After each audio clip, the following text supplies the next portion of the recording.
Hey everybody, it's Rock here with a little bit of retro gaming warm-up. I'm intending tonight to do some Quake mapping. There's a community map jam that's going on that caught my attention that I want to get in on that. Work on some level design skills and all that sort of thing. But just because I've been working on this Mario run for fun, just to see if I can beat it without save states, which has not happened yet. I'm just gonna be doing a single run of this every stream, just to see how far I get till I hit a game over. So we'll start this up, have a little retro gaming fun. I'm super casual game player in almost every game that I play, so don't expect any fantastic speedrunning strats. I like to, stop and get coins and one-ups and all that kind of stuff. But yeah, this is for Friday night relaxation and fun. Man, coin boxes are their own little endorphin rush.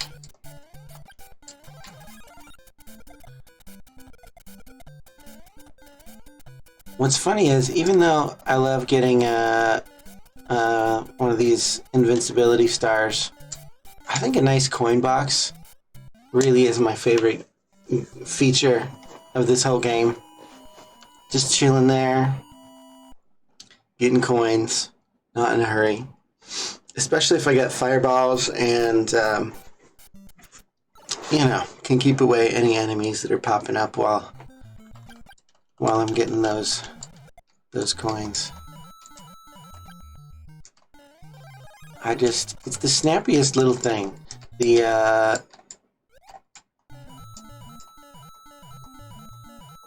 sound, the animation of the coin popping up, the whole thing.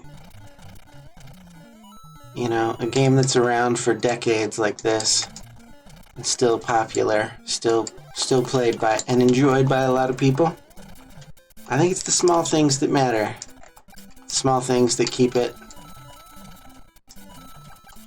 entertaining. That mysterious game feel that we're all going for. Coin boxes. Man. If I was just like a focused streamer and not doing a bunch of variety of things, I'd just make a channel called Coin Boxes, and I'd just play games with coin boxes. So, as usual, I will mention that I'm not using any warps, just going on a casual tour.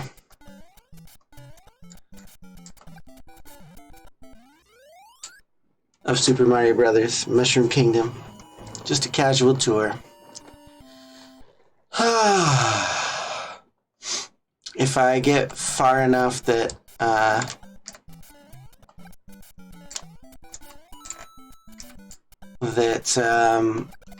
consistently making it to World 8 and there are some problematic things that are slowing me down or consistently giving me game over, then I might save state and work on a specific thing, but in general, I just want to keep this casual. It's about the enjoyment of games more than anything else. That's why I'm doing it. And a little bit of, I guess, being kind to my 8-year-old self, seeing if I can accomplish things that I was not able to do way back in the 80s, 90s.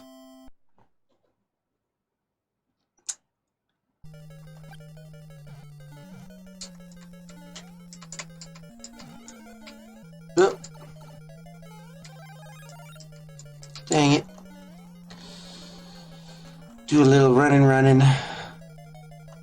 I know I didn't need that power up. I could have skipped it and kept my fireballs, but oop. Oh well. But this is just for the joy of gaming.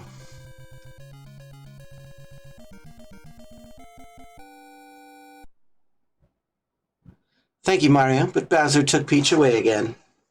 I don't know why he says again. That's like the first castle I went to.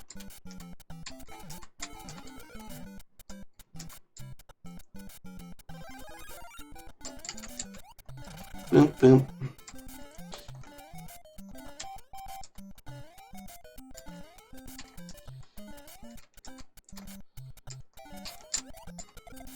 There we go.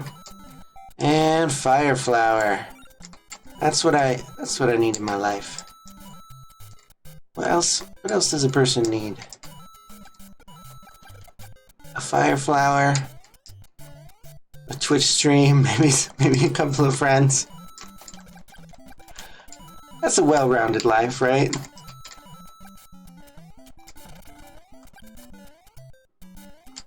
Oh. Okay. So maybe more than just a fire flower. An ounce of caution with making big jumps. That also would make for a well-rounded life.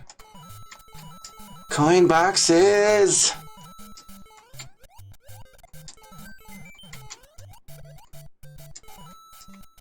I just like it. I don't know why.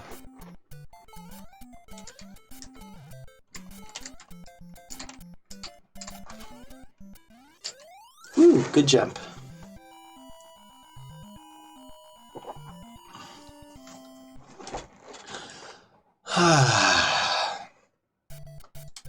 Yeah, that font on the middle screen, or the palette choice where it, says what world you're on, is like my one major criticism of this ROM hack, which, if you haven't seen this yet, this ROM hack is called DreamMarioBros, and it's just a graphical update for the classic game. And I just think it's pretty. And since I'm not speedrunning, not trying to make any official records, I can use whatever ROM I want. That is the joy of gaming. I can customize my game. I can get other people's customizations. And I mean, somebody put some real effort into this at some point. I figure it's just nice to kind of celebrate the things people are making. Which is also, by the way, why I'm so into the Quake community, aside from it being like an important game that came out in my youth. It continues to have a vibrant mapping community. And yeah, it's just fun to it's just fun to be where people are making stuff. That's what I was gonna say. Okay, I wish I could see how many lives I had, but again, that font on the middle screen there. Hup. Sometimes you gotta hup when you jump, which is, I think, probably better than, like jerking the controller around, which is what I used to do as a kid. I still have like visceral, like muscle memory of moving the controller around, like when I wanted him to jump, just like, ugh! I don't know, I feel like there's a name for that behavior, but I don't remember what it is.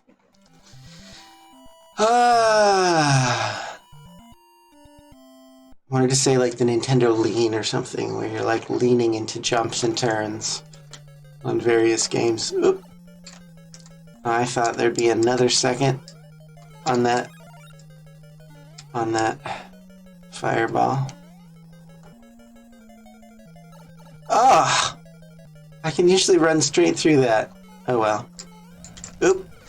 Right into the void. That's alright. 2-4. I think I got a lot farther than this last time, so hopefully... Oop. Well, Who needs it? Hup. Not falling for that again. Okay. Cautious jumping. Up.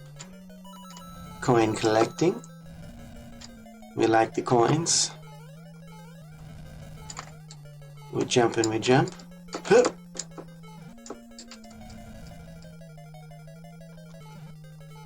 Huzzah! Didn't need any fireballs that time. Quasi-Otter! Hey! Thanks for stopping by here. I'm just doing a little warm-up. I'm going to get into some Quake mapping later.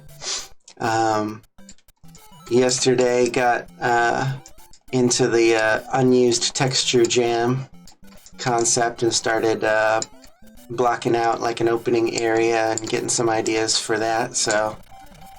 But I've been on this retro gaming thing a little bit recently and just trying to see if I can do a run of this game. Not even fast. Oop. Yeah, as you can see, I am by no means expert level. Whoop.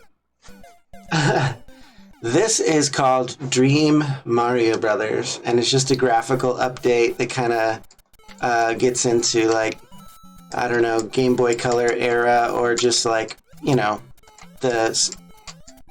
whatever the more modern ports of this game are. They kind of take some sprites from that and just kind of redo the palettes.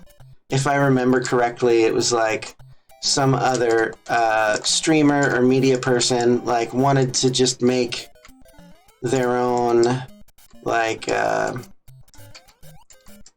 ideal Super Mario Brothers graphics hack and got some people together to make it something like that. I just think it's cool. It's pretty. Hup. Okay. I don't know how I made it through that. But yeah.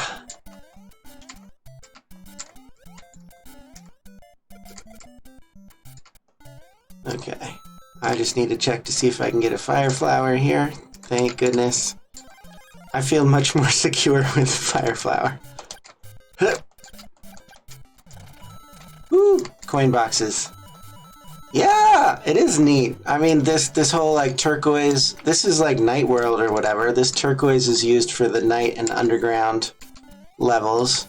And I don't know, some of them have this like bright tangerine colored sky and a bunch of other fun choices that are sort of a little off-brand maybe, but I just think it's cool.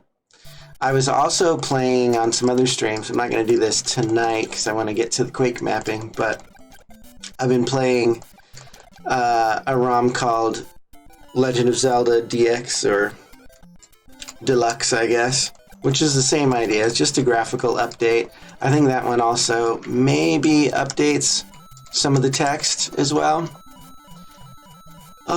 I can't get over how satisfying the coin boxes are in this game. That I was saying earlier, that's my favorite feature of this whole game.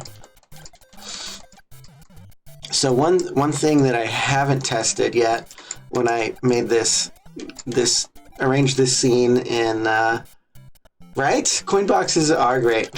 It's just like the animation and the sound in this game. I don't think they've ever done a better one than what they did right here.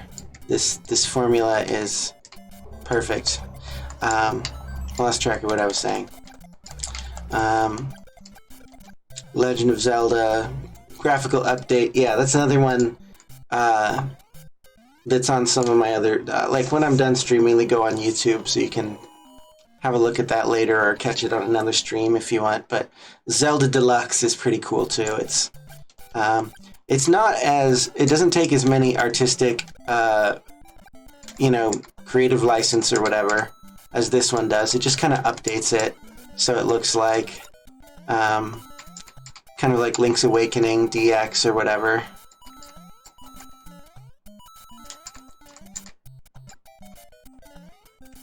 Hup.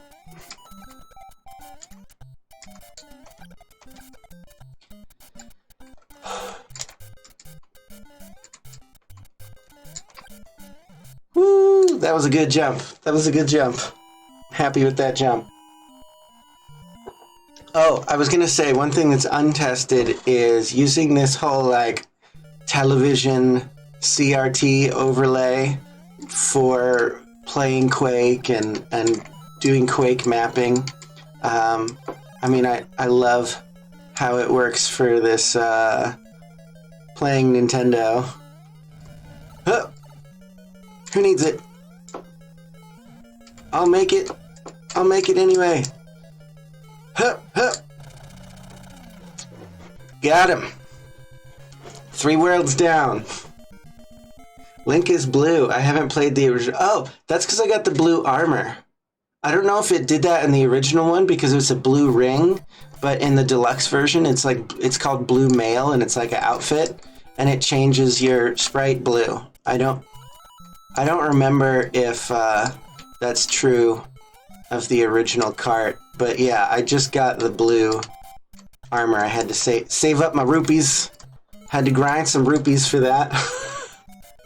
But I was like pleasantly surprised. It looks cool. I thought it was like swords or something, that because I do think there was some kind of outfit change or palette change in the original one, but I just, it's been so long I don't remember. But it looks good in blue, right? Doesn't he also have like a prominent blue? I haven't played Breath of the Wild because I don't have the system for that. But isn't he blue in that one? I thought he was, or I've seen some art that indicates. Okay, boop, boop, boop. Okay. Now somebody, once upon a time. Maybe it's this one? There it is. Yeah, well, until recently, all my money was going to student loans. I'm pretty excited.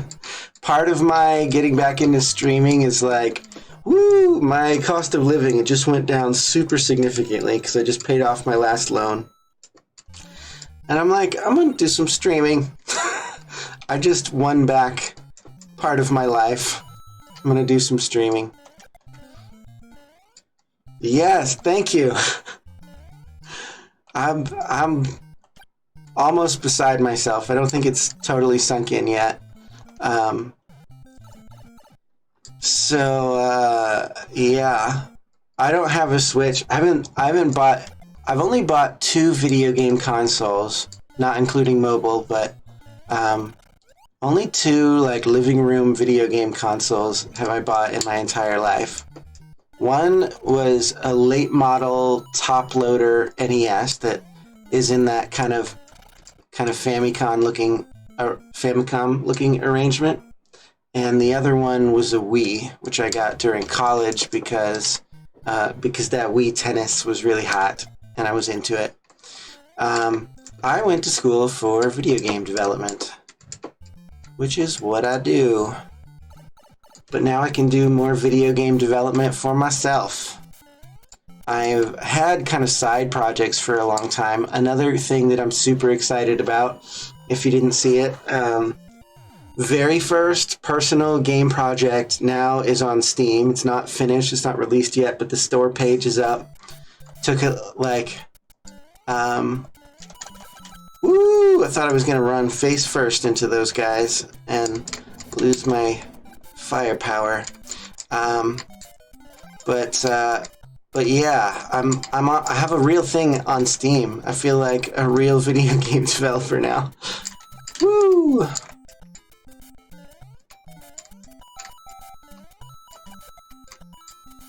Yeah, Pixel RPG. It's kind of a mixed genre game, but I'm going with RPG because it's kind of RPG-ish.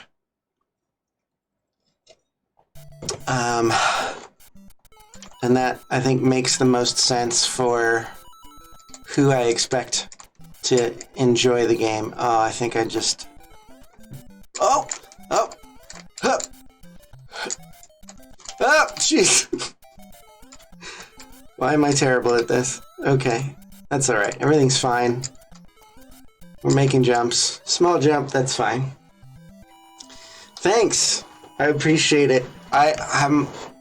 I feel like even though we got to an alpha, we have a complete vertical slice, and the game is playable and finishable. I really wanted to spend some more time making sure that I'm actually delivering the intended experience with this game. So I feel like I have no memory of this dungeon. I don't even know what this is. So I set the release date like 6 months away. I'm not developing it like super fast every single day. Still doing a little bit of contract work and whatever. And doing streaming now.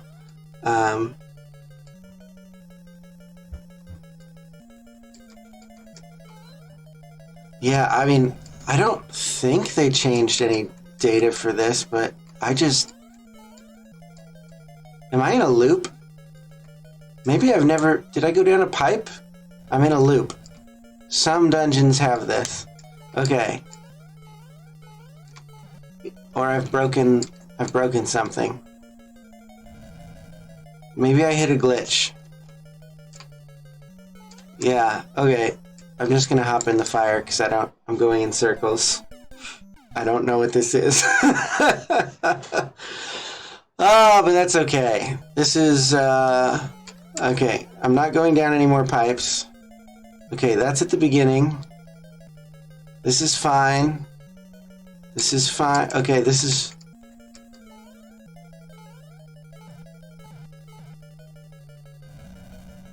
Did I... Something's weird. Something's weird.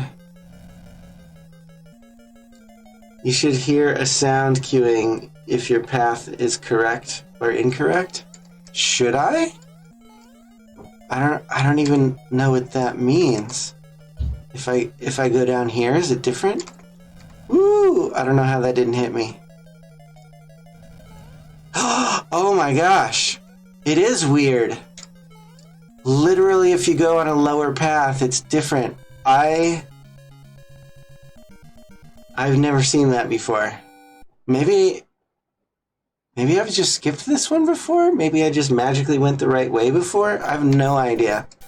So yeah, this is my favorite color in this game. I call this one Tangerine Dreamsicle. Haunted Blossom, thanks for popping in. Welcome to the stream. Doing some delightful retro gaming. This this is a ROM hack of the original Super Mario Brothers that has been lovingly titled Dream Mario Brothers. I think that might have ended my run. I'm not sure. Yeah, there it is. Anyway, I've been warming up every stream with a run of Dream Mario Brothers just to see if I can eventually work up to a complete run where I can finish the game in a single run. Even if I used a bunch of lives, you know, that's fine. I'm not speedrunning or anything, but that's what I'm doing here. Oh, and we got a follow. Thanks for the follow, Haunted Blossom. Much appreciated. I'm gonna get on just a quick tangent here. One of my pals from the Quake community is doing some kind of a video premiere on YouTube, and I just wanted to pop in and say hi real quick if I can find it.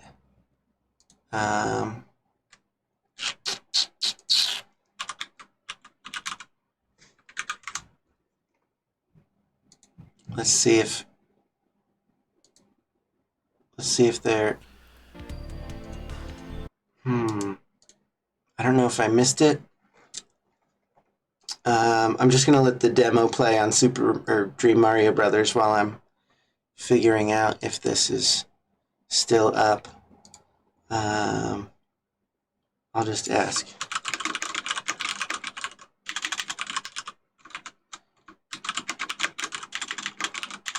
The guy that at least on Discord, goes by Francis. He's got a different handle on YouTube, but he's been doing a lot of fun commentary on Quake maps and Doom maps, and had invited me to watch, and I said I'd pop in briefly if I can catch it.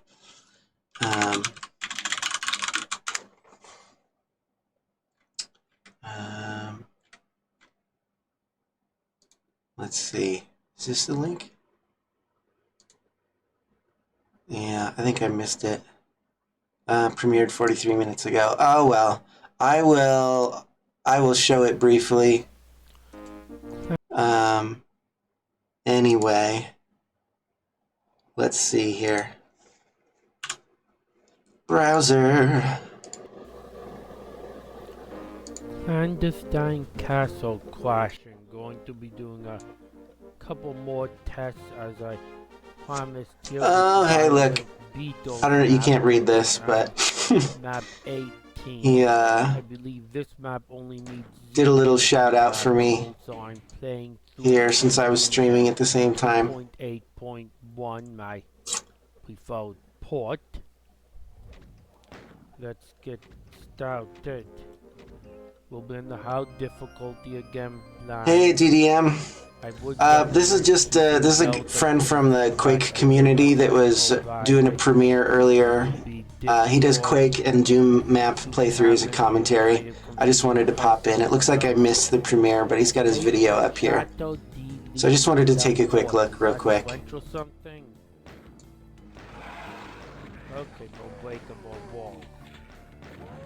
Just having a quick look. Yeah, it probably. There's a link. So we missed the live chat. Hey, there's Francis.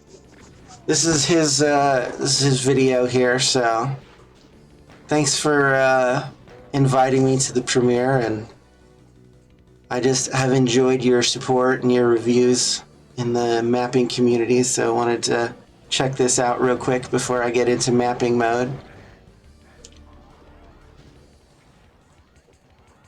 Nice inside thing.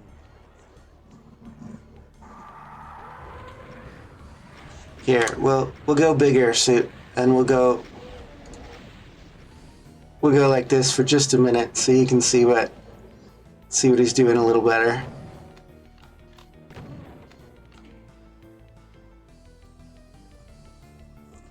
So it looks like this is a half-hour play. I don't know if we'll watch the whole thing, but wanted to give you guys a teaser at the very least and have a quick look. So is this part of a large map pack, Francis? Or because I thought I remembered seeing another one with this mod, this medieval status bar. Can you give us a little quick info on clandestine castle crashing maps? It says the mappers are Violent Beetle and Cheese Wheel Chess. Cool. Okay. So I did see this earlier. It's just a different map than maybe I saw last time. It looks really fun. I think some people observed there's some Quake textures in here in addition to Doom, if I'm not mistaken, which is great for the castle vibe.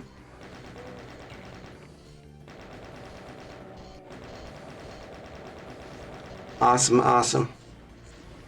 And Francis is playing on Ultraviolet, which I never do because I'm way behind the... Like, I'm normal to hard mode on Quake most of the time. If the mapper is really punishing, I'll play on normal. If it's a little more average for the current scene range of difficulty, I'll play on normal. But in Doom these days, the modern Doom community is so fast and so good at crowd navigation that I honestly have to be on one of the easier modes, if not the easiest mode, depending on the mapper. I've tried out a couple of Bridge Burners maps, and had to give up, even though it was fun. I just like couldn't progress after a certain point. What was that one standalone one that he released a little while ago? Bastion of Chaos or some name like that. Beautiful architecture, but super punishing. Eventually I'll do a run of that on super easy mode to see if I can finish. Yes, Bastion of Chaos. So I did remember that. Yeah, he's a cool dude, good mapper, but loves to make punishing situations. So I'm gonna go ahead and jump into some Quake mapping here. If you guys want to check out the rest of Francis's videos, here's his. Beep, beep, beep. I'm zooming in as much as I can. There we go. There's his YouTube right there. Check out his reviews. He's probably got some Quake stuff somewhere. I know he's done some plays of Quake maps. This is a lot of Doom. Lots of Doom. You've been busy. Ah, there's some Quake. I see it. There's some Quake right there. All right. Okay. All right. All right. And I've got Trench Broom here. And I'm going to open up the compiler. And this is for... yeah, go ahead and link your Discord in the chat. That's totally fine. We can all support each other here. Community is my favorite part of this whole mess. And by the mess, I mean the internet itself. I'm actually going to take a quick break before I compile, and I'm going to get some more water, and I'll be back in just a minute. Yeah, see you soon.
Alright, I'm back. Got some icy cold winter water. It's winter water because we've been in the habit of putting like this big jar of water outside every day. So refreshing. Filtered by the winter sun and super icy cold. Way better than fridge water or like inside filter water. Whew. Alright, so I'm just going to pop in here and compile and look at what I got so far. I've got a really traditional little opening room with the classic... Oh, I should... oh yeah, that's full screen for you guys. Okay. I'm going with this very metal texture set thing. This is the Unused Texture Jam. You can see one of the unused textures from the pack right there. I've got some other ones as wall details here, which I feel like this particular detailing is a little bit work in progress. I did a lot of looking around.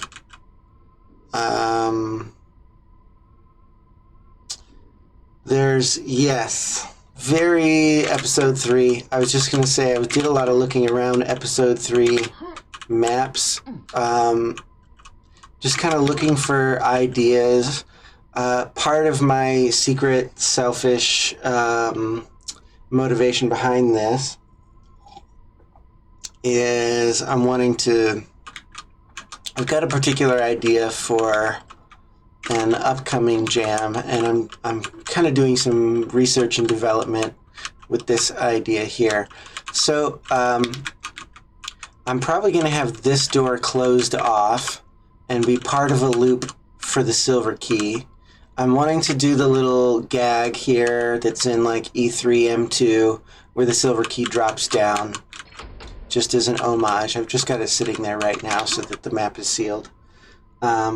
So Unused Textures is like apparently a bunch of actual id textures that were created during or in the early parts of Quake development, and but weren't actually ever put in any of the final levels that were released. So somebody put all these together, and they have, for the 4 different themes, base, what is it, medieval, or yeah, base, metal, wizard, and what's the other one? I don't remember.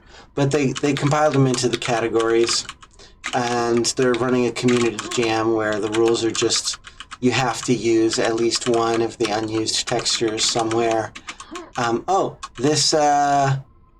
This texture here on the floor is one of the unused ones. I'm using it as a kind of a sand thing, although it's labeled as a wall texture. I think it's meant to be like creepy, wiggly, wormy walls or something, but I think it looks like creepy, wiggly sand. So that's how I'm using it. So layout-wise, again, I'm going to have this shut off, and we're going to go this way, and the silver key is going to drop down, and we'll go on a little adventure that will go down and back up, and we'll come back to the beginning through an outdoor area. I've got sand here. This doesn't have light or whatever, but we're going to come back through here with the silver key and be like, oh, silver door. And I'm going to use these pillars as the barriers. Elder. Yes, that's the other one. Okay, and then we've got this button and a quick little lava trap there. A ton of zombies, and the floor comes back up, and we can go on a little zombie killing rampage. That's my concept for this area anyway. It's not quite where I want it to be, but there's one of the structural things that I saw id doing a lot of Oh, thanks, Francis. Yeah, well, honestly, that doing the EOE map collaboration, the episode collaboration, definitely like stirred up some of this interest in trying to get into the id style. I mean, I'm still doing my own thing, but like trying to just like learn from and see why some of the really simple things that they did feel polished, even though they're technically like horrifically under detailed compared to like modern Quake mapping community standards these days. Um, Interestingly, I started with purple, but check this out. E3M2. Oh, it is purple. Okay, I was looking at it in editor and I thought it came up blue, but that may be just because the WADs are like overwriting each other. Some of the sky names are the same. Like some WADs have Sky 4 as the purple one and some have the blue. Anyway, good call, good eye, Francis. I will change mine back to purple. Because I definitely enjoying the consistency opportunities.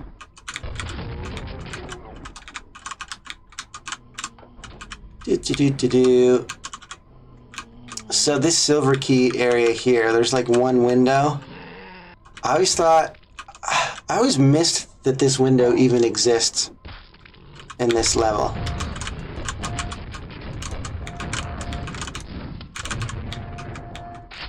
So I'm doing a little bit of borrowing of this idea. I don't have this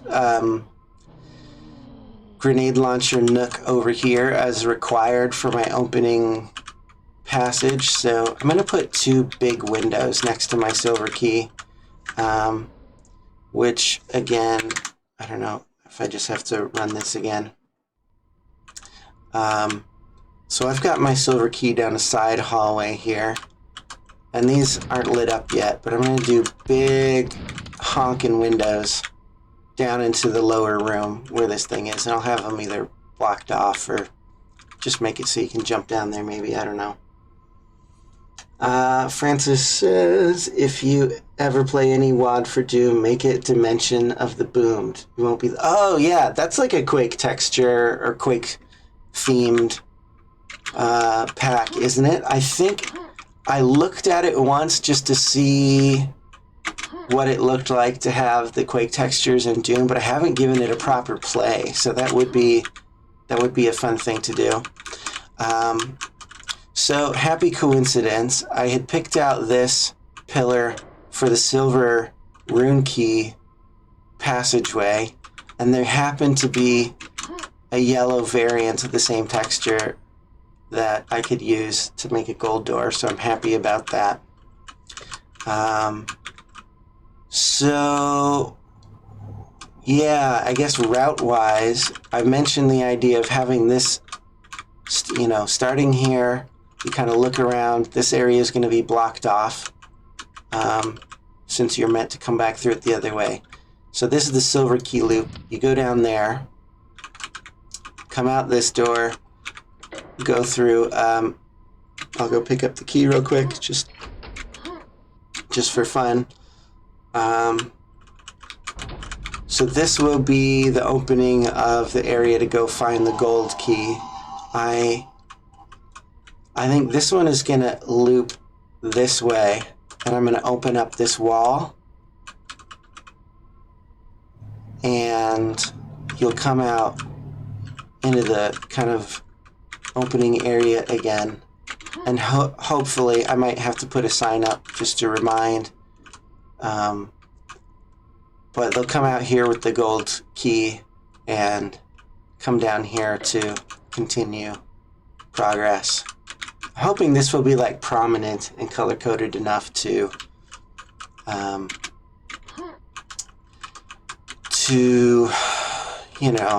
not have people feel lost. One other thing that I did last night that was interesting is originally I had the right and the left opening identical. Like there was just a little spot here for some zombies or something. And this hallway was actually positioned here. And at some point I realized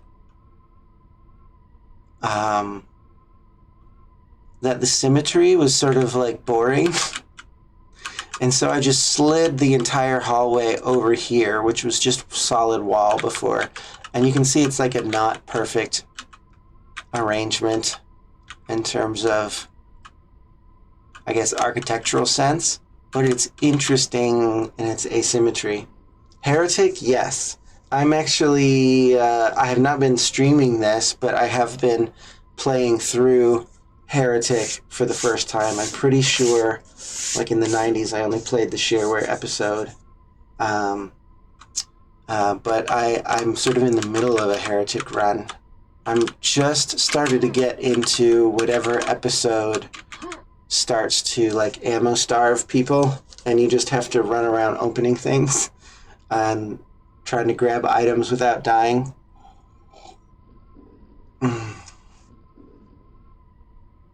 Yeah, I thought so.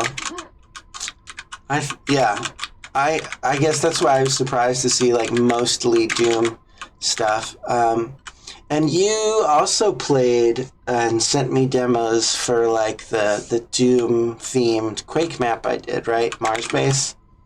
If I remember correctly, you had done some playthroughs of that for me.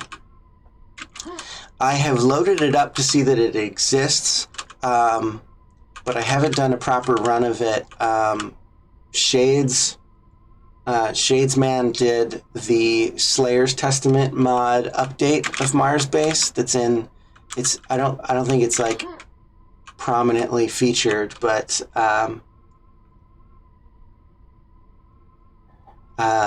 anyway, yeah, Slayer's Testament version of that map is something I'm probably going to do a run through at some point to find out. Francis says, so I asked about Heretic because the last room of your EOE map reminded me of the very oh, you know what? I get that. Like, not something I was thinking about while mapping.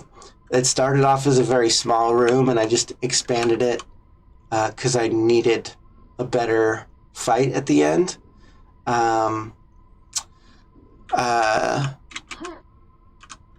And then I left the pillars in there because I had put, I think, 2 shamblers in there on hard mode, and I thought it would be, and a vor. 2 shamblers and a vor on hard mode in that area, so I needed to, I felt obligated to provide a little bit of cover. So yeah, so that's the current kind of look and feel of the map. I guess I need to decide what the play of this area is going to be, what I'm going to build outside of here, like what room I'm going to put underneath, and this kind of thing.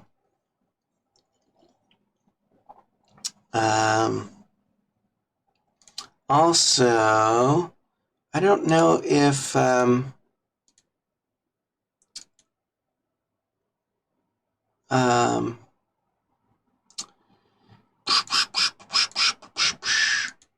don't think my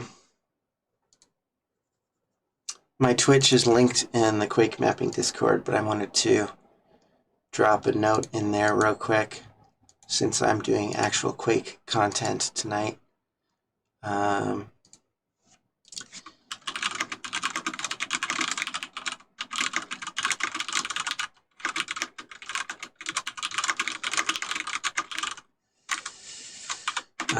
Doing some Quake mapping on the stream tonight in case anyone wants to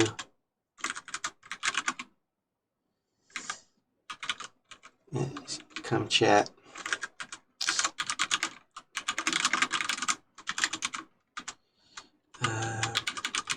Typing the link because I don't have the link.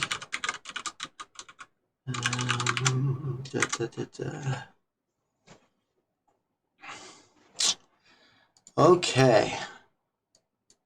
Dropped that link. Did you do a Blue Monday map? I did not. I'm only loosely aware that the Blue Monday term exists. I've only seen like 1 or 2 posts on that. Oh, you've got a channel in your Discord? Oh, let's see. Where did I put? Um,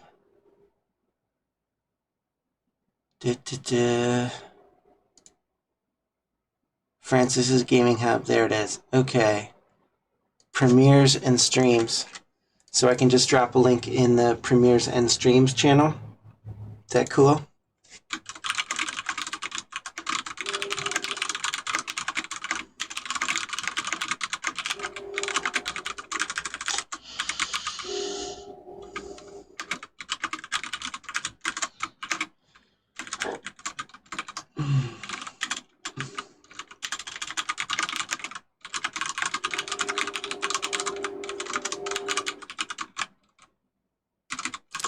I'm just typing away here.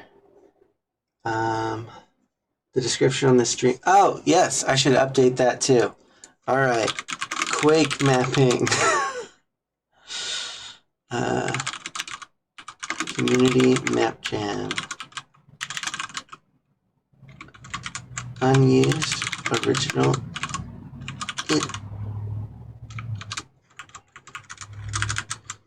Unused original id textures.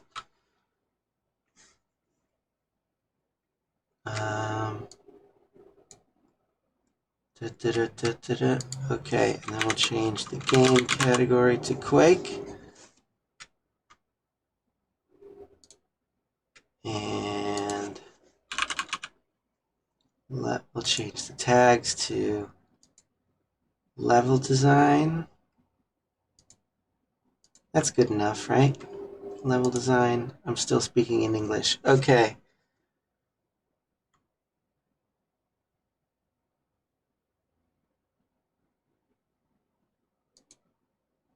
Okay.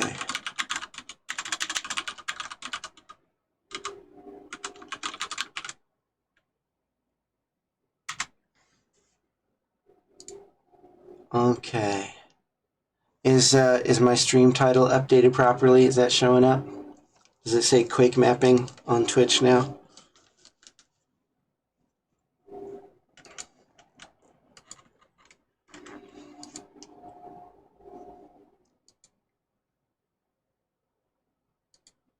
Okay.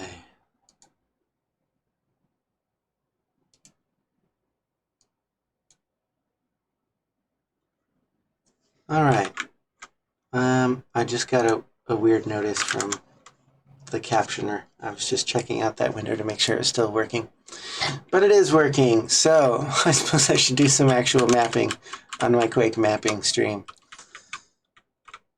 Oh, links to Twitch channels. Oh, I see.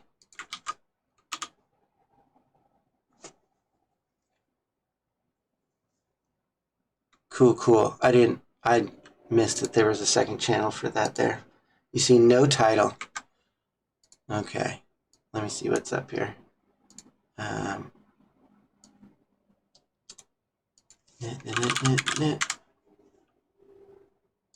Going to my channel. Okay, yeah. Yeah, maybe just have to reload the page. I load a fresh page and it says Quake mapping. So that's looking all right. All right, I'm gonna go to the close-up mode here since I've got this like limited space CRT overlay thing going. All right, so where am I? I want to be over here in the next hallway. Okay. I feel like I guess this can't be a dead end. I'm going to go ahead and pull off these temporary seals here. And I guess we'll build the room that this is going to go into first, and yeah, kind of take this a step at a time. That's going to drop down here whenever I set it up to do the gimmick. I feel like I want to do a twist on this gimmick of some kind, just so that people kind of get it, but also have something slightly different about it. Whatever. I'll leave it on the screen.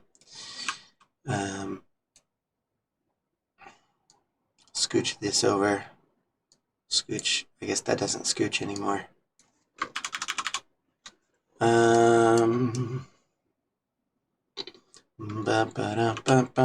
Alright, I need a big... I need to decide what texture is going to be in here. So, I've only done one other mapping stream before. So I have to confess, I've got like first time stream mappers nerves still. Texture collections. I want to group these so I know what WAD I'm choosing from. I want to mostly be using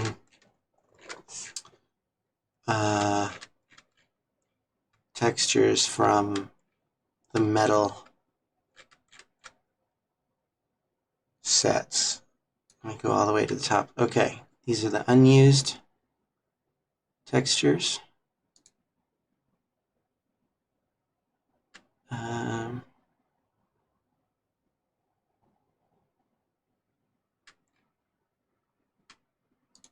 Let's see if this texture is worth anything. Which part of the map are we on? We're over here. I can use that as a floor. A metal floor. I don't know if that's supposed to be a floor texture. It's not a great looking floor.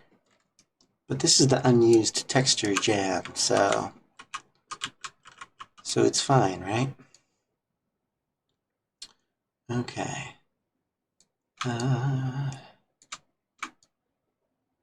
Guess I don't want to go too crazy. I like 8. That's 8. We'll go 12 blocks. I don't know how big that actually is.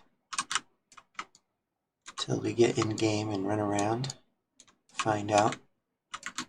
I never trust the apparent scale of things in editor. I always gotta test it out and make sure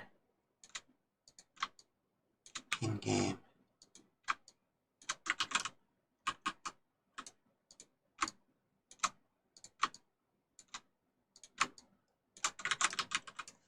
Okay, so this feels weird because it's going to be an interior detail when this is done. So we will extend these. I'm going to look at the height on this piece here. And we'll drop this down a bit more. 1, 2, 3, 4. Oh. Yeah, I don't know.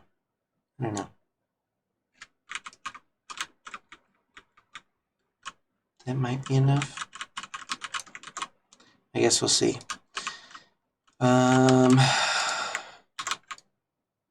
Just gonna grab this.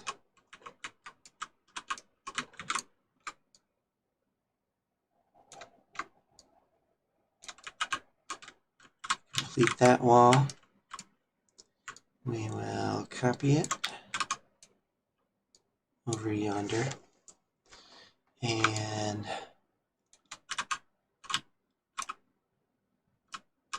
does that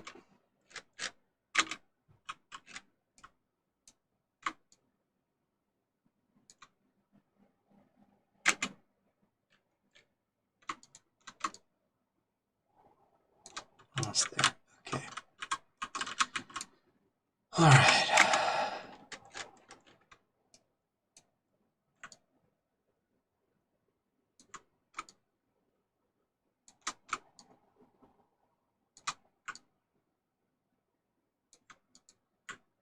And let's see.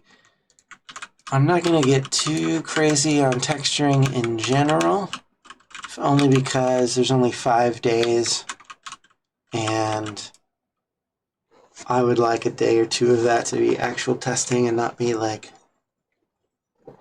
detailing up to the last minute. It's not the speediest, like speed map kind of jam situation, but I would like to be expedient with my time anyway. I'm going to open up these windows a little more, which means opening up the floor space and the back wall and the support wall here. That one's already there. Okay, so speaking of texture collections, there we go. So yeah, one funny thing about Trench Broom, and this makes sense from an engineering standpoint, the order in which you add texture wads to the editor, it's like each one overrides any values from the previous one. I suppose I should have prototype on top and let metal and metal unused be the authoritative one. So you can see without changing the actual texture names, when I use the metal pack, it automatically goes to the purple skies, which, as you noted, are the proper ones.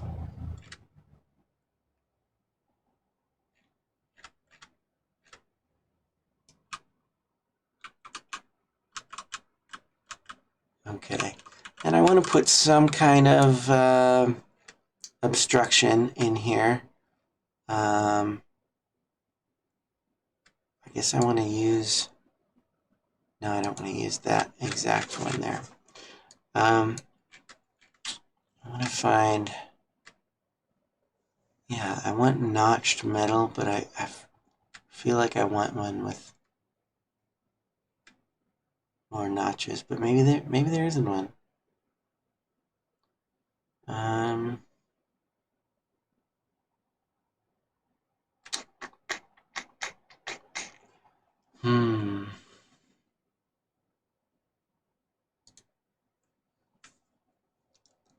Could go with the classic rivets. Although I don't know why you'd need to rivet bars of this sort. Might just go with solid metal. Or maybe this is an opportunity to do some more unused texture variations here. That's kind of creepy and fun.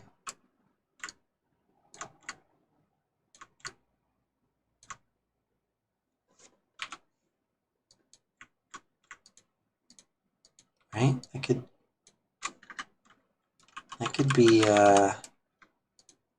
could be something.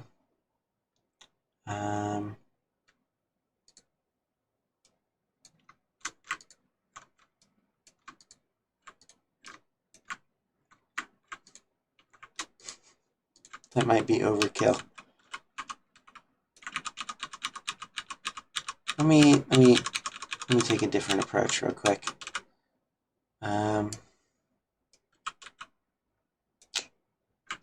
Well, there's always this. We can hop into Quake and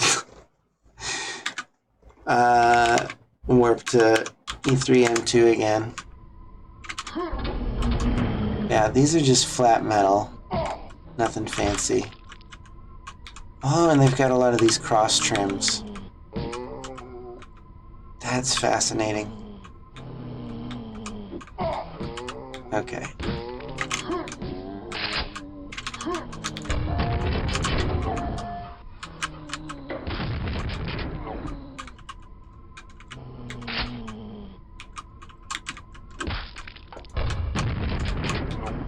I guess I don't really need to open that. I'm just looking at architecture. Okay, big plates on the top. And these are like solid black.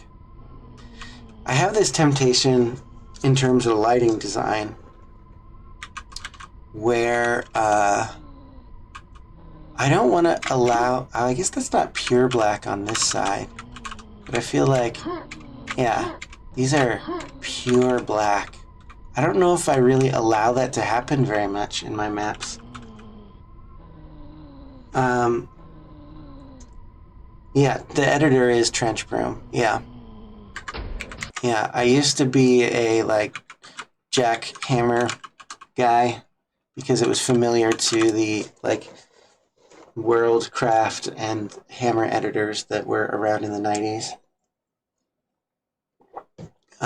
But eventually, after I got up to speed with Jack as an editor, I started to kind of feel the limits of it a little more. And I decided to go ahead and get a productivity update by switching to Trench Broom. And had to slog through some tutorials and the general, like, willingness to, you know, give up the familiar and do something different. But I'm into it now.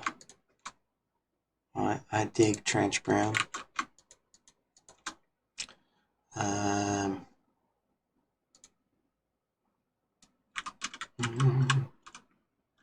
Oh, hey, that's kind of fun.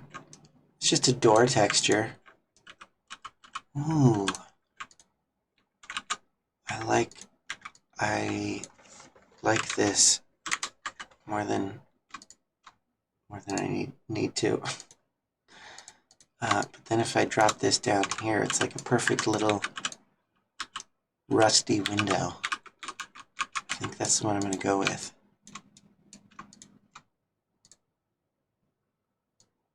Give or take some texture alignment. Boop, boop, boop. Gotta cut this piece. Look at that. Yeah. I like it. Do you have any larger maps besides Marsbase? No, like Marsbase is the biggest one I've done. What else have I done? I don't even remember. I think I did a couple of deathmatch maps that were the first things to be released. And then I got a collaboration speed map in like Christmas Jam 2018 or something like that. And right after that was like the Doom 25th anniversary jam, I think. And that's what got me into the Doom texture pack. The Doom WAD. QBB. What was QBB? Oh, Quake Builder. The Quake Builder. That's right. I did one of those. Yeah, that was Marky's jam. That was a fun time. You know, using kind of an existing layout. Yeah, I mean, I've really gotten into stuff that kind of encourages focus on layout and gameplay. Like I enjoy some aspects of detailing, but I'm in a reductive kick overall right now, I think. I'm going to close up this wall for now.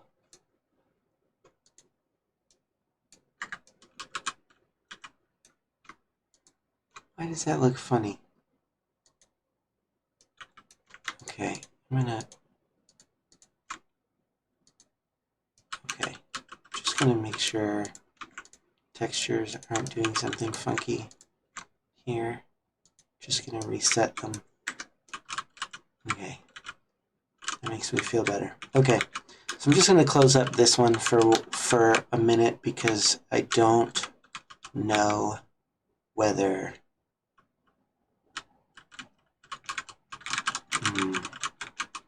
I really want to do like a doorway or a stairway. I think I just want to have that be a dead end. Like we have our teleporter back here. And I want these crates to be like semi-plausibly like scattered around here in the sense of like messy space marines don't know where to put their garbage. I mean, crates are silly anyway. Never heard of Doom 25th Anniversary Jam. Yeah, let me look up a link for that. Boop, boop, boop, boop. All right, we will look up Funk message board. It's probably a news item somewhere in here. Do they have a search? They do have a search. Doom 25 anniversary. Doom's 20.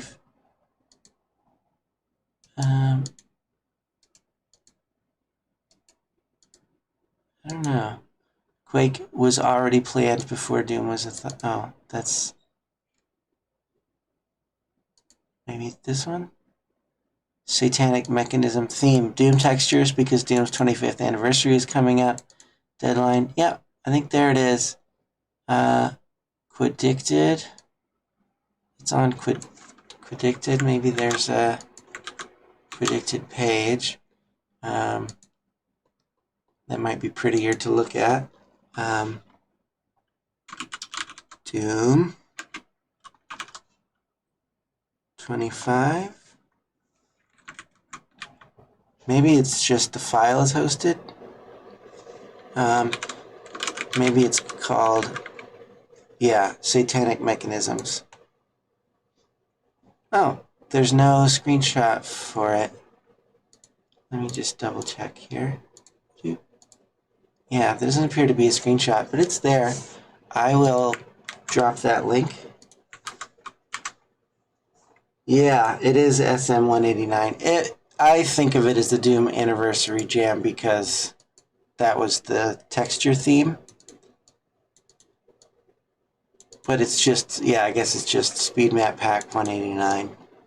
Anyway, that's what, yeah.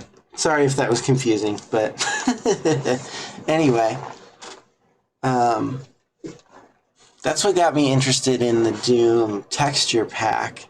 And it was a month after that, so it would have been January 2019 that I started working on the idea for Mars base, or I at least started working on Doom texture concepts and whatnot.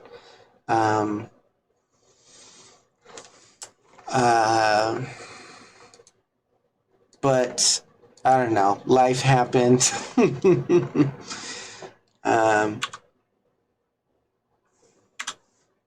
And that ended up taking a year or two for me to finish up Mars base. So Mars base, I don't know why my brain can't remember if I worked on anything else, but I think Mars base was the only standalone single-player map that I have released. I think everything else was part of a jam, either speed maps. I feel like there may have been another speed map jam that I put something in at some point, but maybe not.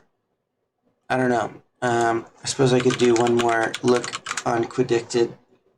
Life happened in January 2019 and not good life. Yeah, things were getting weird around that time. I mean, it's sort of been weird anyway. But let's search my name on here and see what shows up. Epochs of Enmity, which you know about. The Quake Builder Community Blockout Project. Okay. Yeah, this is it. This is everything that's been publicly released. We've named them all. The Christmas Jam. There are the two deathmatch maps. And these are listed here, I think, because NedK did single-player adaptations of my two deathmatch maps, which was really cool. One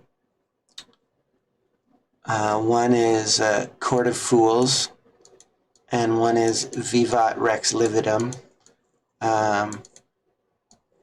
which actually was kind of loosely based on a layout of one of Dump Truck's deathmatch maps.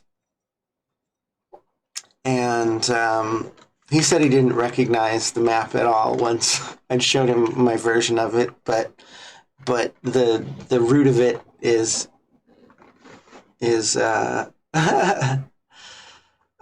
yeah, in Dump Truck's kind of early works, I guess. You're not into Arcane Dimensions, Francis?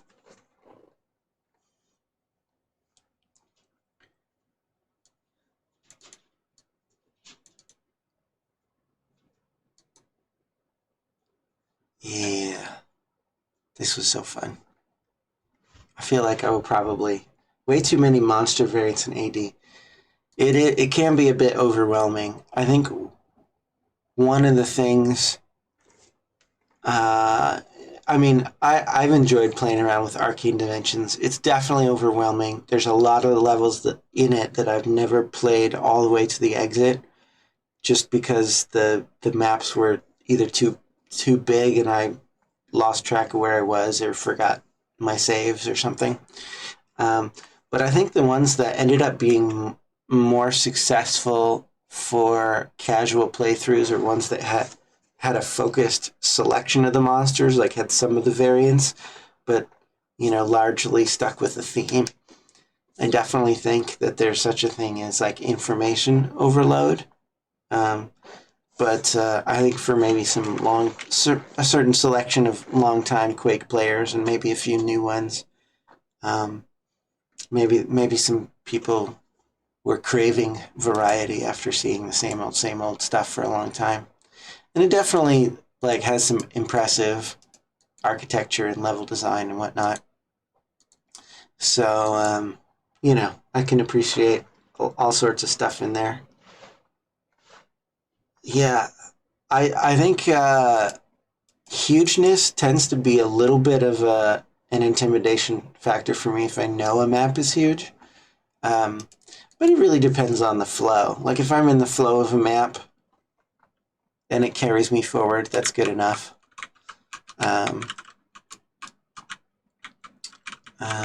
Let's see. I feel like in this room, I want to do a border around the top with something coppery, maybe. I don't know. The copper plates aren't. I guess this is the one that's used in a lot of the.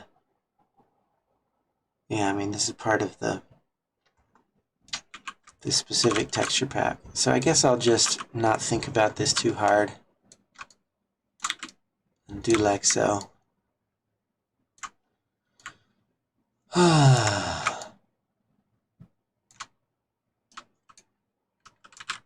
So one thing I was thinking about, kind of as a side thing, is whether or not to put on some music while I'm mapping.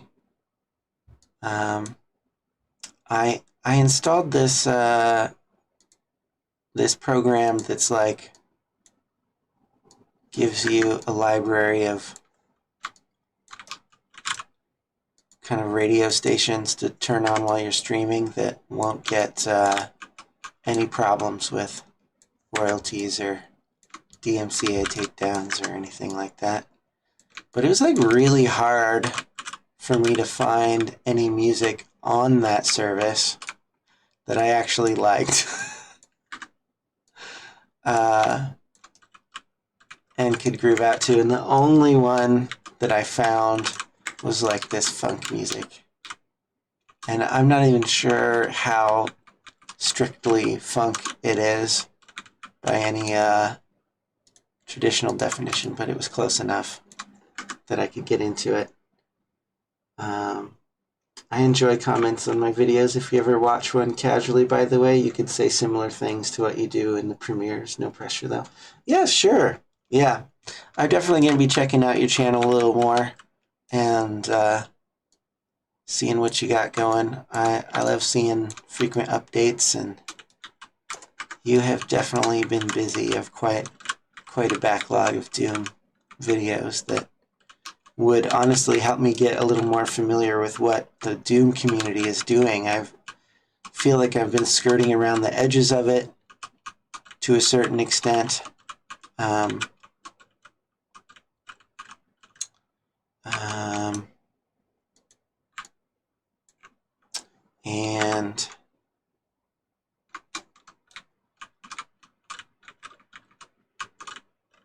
even though I've connected with a couple of Doom mappers that I like on Twitter and checked out some of their Discord servers and whatnot, it's hard for me to absorb a lot of the content when I'm doing other stuff. So seeing your playthroughs would give me a point of focus, since you're already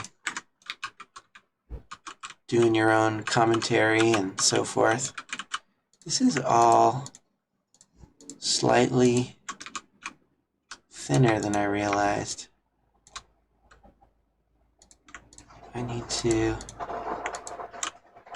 drop down the surface of all these things. Thankfully, Trench Broom lets me do that easily. Okay, and then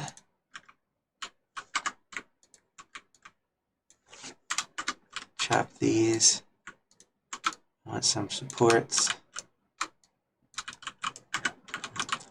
I love big chunky supports. This is definitely becoming part of my style. Like one of the first ones was Bridge Burner, and then through him, Major Arlene. And though I haven't followed them as closely, they seem to have like a circle of mapping pals that like they get on voice chat and hang out together while they're mapping. So I've like clicked into some of their streams of their friends when they're all online together, just to kind of like see their screen and what they're making. But I don't actually remember all their names.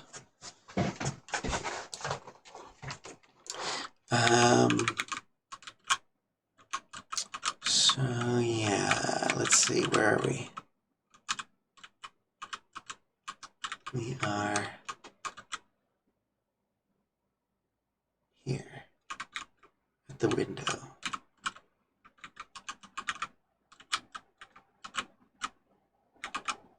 Okay, so one of these things that's really tempting for me to do is I like continuing horizontal lines.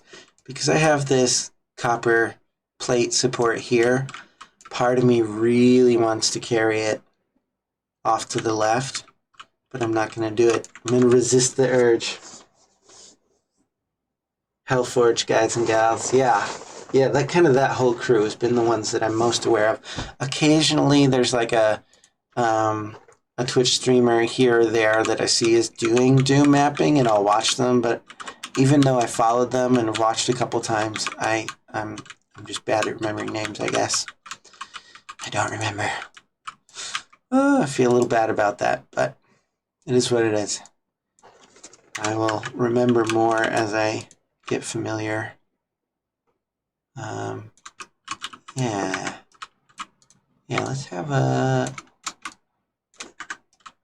Let's have a nice ogre platform up here.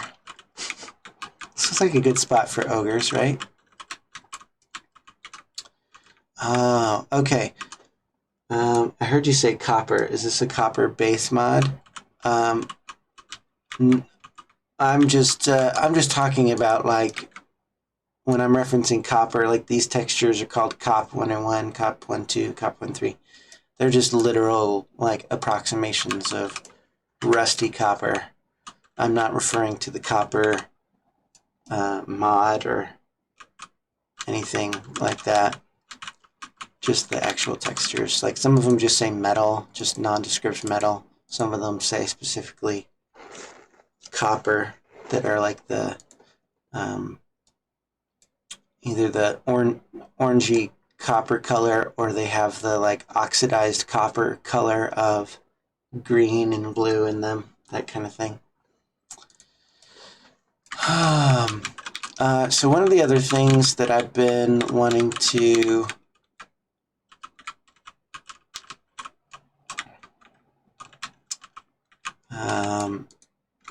practice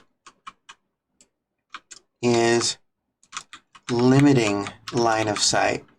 Like this isn't even a big viewport. It's just one room. I suppose I need to be able to look through, but like part of the reason I moved this hallway from here to here is because I didn't want to be able to look through this room and through this room. There is, I can bring it up here real quick. There's a command called rspeeds, and when you turn it on, you get this, wow, that's actually really big already. I don't know if it's my thing's not sealed or what. I feel like that should be a lower number. Oh, I didn't put any lights in there yet. But there's this first number on the left, which is maybe the number of milliseconds that it takes to render a frame. So that's teetering between 0 and 1 is really good. If I look in here, there's this number W-poly, which means world polygons. It's just like how many brushes or brush surfaces it's rendering at once. If I get really close, it's only rendering one. But you know, there's a bunch of surfaces. And it's not like everything that actually gets rendered, it's how many things the rendering algorithm touches, whether they get rendered or not, as a loose measure of how much algorithmic work is being done. And then they've got the E-poly, which is polygons from entities. And I assume this is like the door. These things are entities because they're going to open up later. How many lights are in the room? There's light entities that are invisible. Any of that kind of stuff.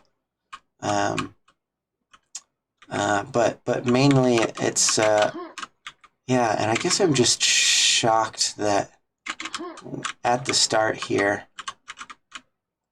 it's at 600 some, because the most content dense scenes that I could find, I did a run through of episode 2 looking for kind of expensive rendering scenes. This was as high as any of them that I found. So this little segment right here with the boxes and whatnot is a lot more open than the average Quake scene is. I suppose I should make a point not to have a lot of combat in this area. Anyway, the only reason I'm bringing this up is because I'm intending to do a really low spec level design for Quake's anniversary, which is coming up this summer. I'm wanting to keep the rspeeds values in check. I'm wanting to keep the total map size under 1.37 megabytes, which is the size, like 1.373 megabytes is how small a map has to be to fit on a floppy disk in the 90s, which I think was one of the constraints that id kept for all of their original maps. And I've also turned off some of the modern lighting options. Like there's the modern tools have like a bounce light setting, which gives everything a really soft and lovely kind of natural look to the light fall off in a space, because it's calculating bounce and all that. in a way that is not quite realistic, but steps toward that compared to what Quake used to be. So in this one, I'm not using the bounce at all, and in fact, I'll exit out of here. I'm going to turn off all of the extra options just to see what I get. It's definitely a little more flat without the extra options turned on.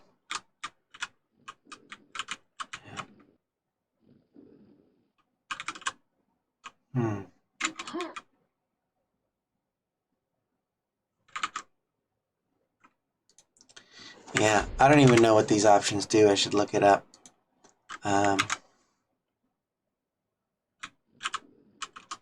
Yeah, somehow there's more contrast when I turn on that extra variable.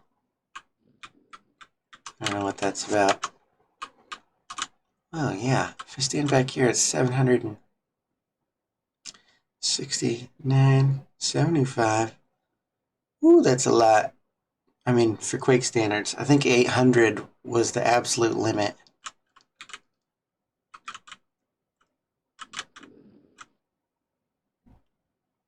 I don't understand what it's loading. It doesn't seem like there's that much here, but it must be loading this hallway and this hallway and probably this hallway and everything that's visible from here. Because I think the rendering algorithm loads everything that you might see next. Anyway, that's just a curiosity. I might end up scooting this back and putting a door there. We'll see. We'll see. Boop. I need to put some lights in here.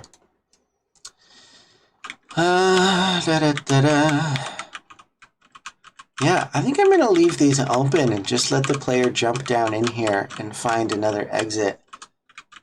And just like not have a door there at all. It's just this room. It's just Quake. You just jump down. You just jump down. No big deal. This also means, I think, that one of these sides needs a platform that you can jump down onto. But that's a little too obvious of a platform. I don't know how I want to do this.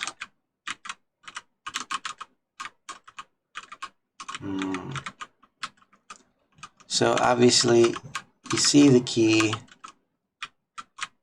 first. You're going down the hallway, see the key. As soon as you get, I think, to this spot right here, the threshold into the hallway, the platform it's on will drop down, and this will get closed with like a little bar or something. At least that's what the original one. Again, I'm trying to figure out a twist, but I'm not sure. Not sure what it's going to be.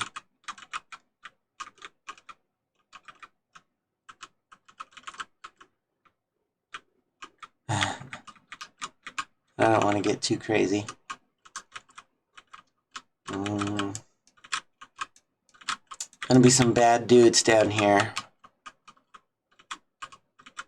But I don't want to get plopping them down yet unless I know what it's going to be. I guess I can put a sky up top. I guess actually I can just make this all one brush. Fewer brushes is fewer surfaces. That should be fine. Oh, and that will automatically light the room too. I should check out what that's like. Just with the sky there. Oh yeah. Oh yeah, that's already interesting. It's already fun. I think I'm going to do a little bit. Just, I'll glow up this area just a bit. Yeah. Just going to grab this light. I will duplicate. Bring the duplicate down here. And then duplicate again. And bring that here.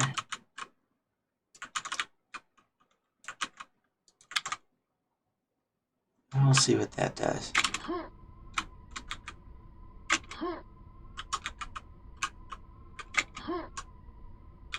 Okay, it's a little brighter than I need it to be for that one. This one is also a touch brighter. But also I wanna throw some light on that guy. I feel like I need to put a light source.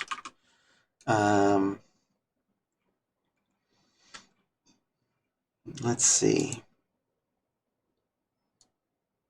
Prototype, Quake.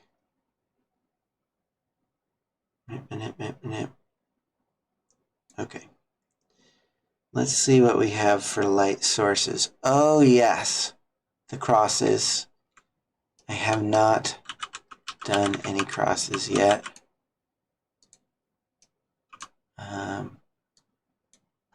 Boop.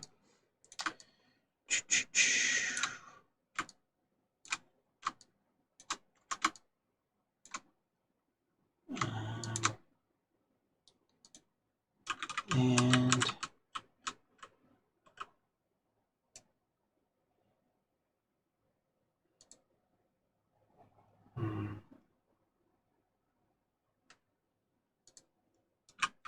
just a flat, yeah, that's fine.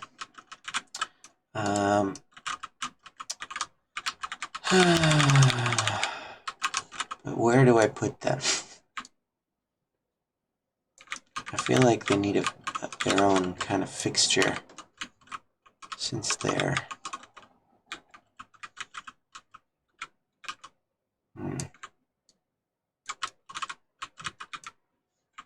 yeah, I guess I don't. Maybe I'll hang them. That'll be fun. Chandeliers. I guess I won't make a second one yet. I'll build this one and then I'll copy it. Okay. Oh.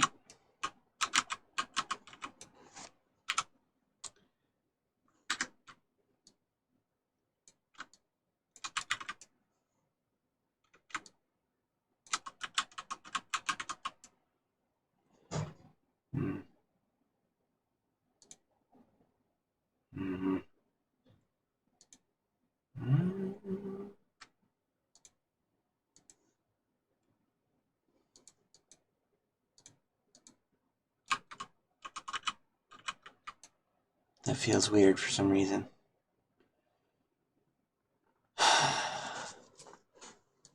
Let's see what metals I've already used. Did I not use any just flat metal yet? Maybe we'll use one of these.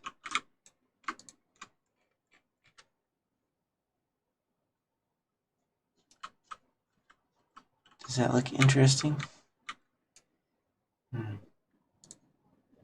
Or maybe I'll just use that.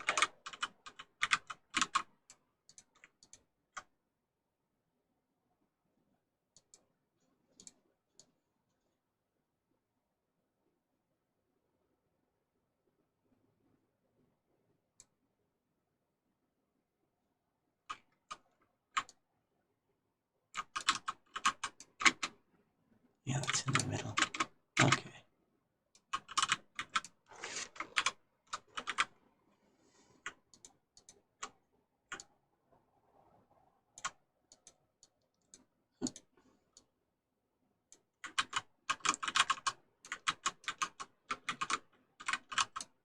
Okay.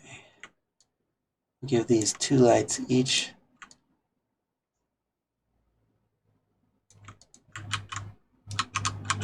To make them look like they're actually lighting stuff. Take a quick look. see what we got there.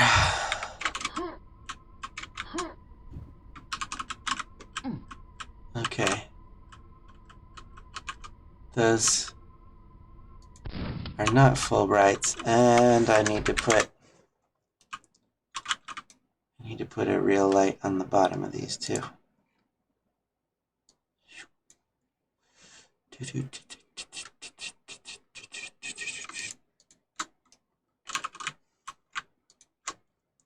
Okay.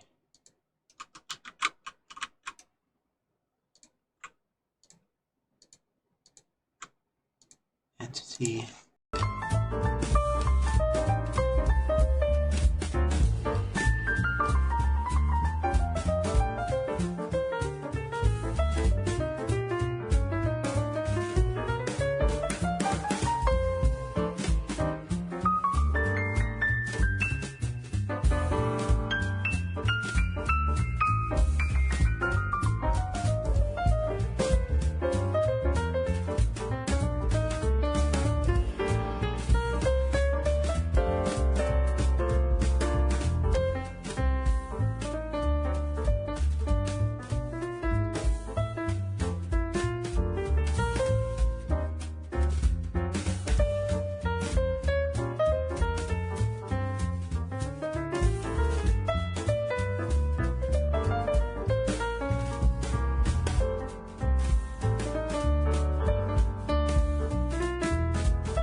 And then we can put a light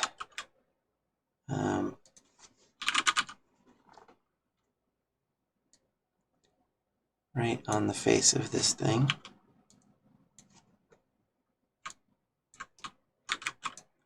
I guess maybe not right on the face. We'll scooch it off just a bit.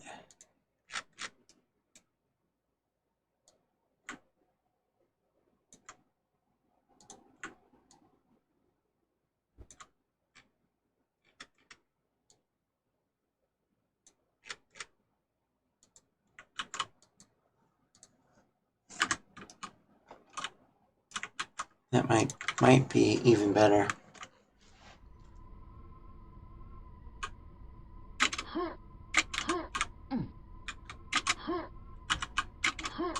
Okay.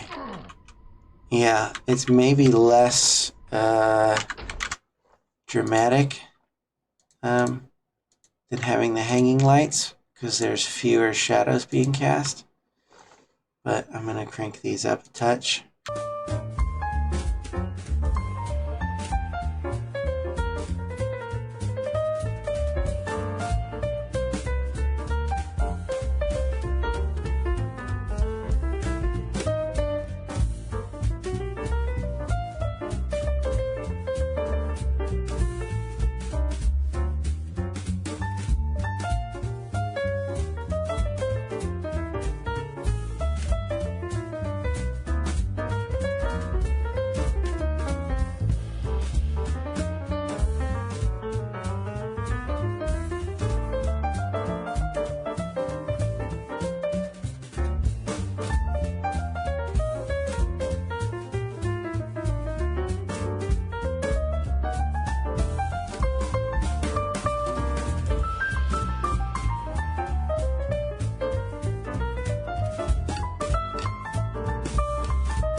dang.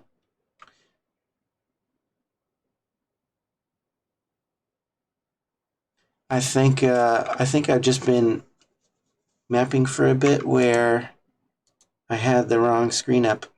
Anyway, I'm going to take a quick break and be back, and hopefully that interruption won't have totally ruined anything. Anyway, here we go. Going on a quick break to refill water. Be back soon.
Okay, I'm back. Got some water. Checked in with the fam real quick. Yeah, so what seemed to happen just a little bit ago is that I was using the numpad to type numbers, and I currently have the numpad set up to represent the different scene hotkeys, and I feel like I need to just like reset all these somehow. There's no button to reset them all, but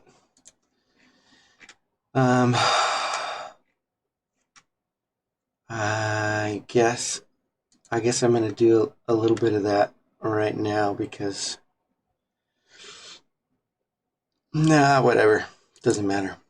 I'll just not use the numpad to the best of my ability, and I'll try to pay attention to the window so it doesn't go to one of the other scenes. So yeah, I don't know who all is still hanging out because because my stream disappeared or went to the wrong scene a bit ago, but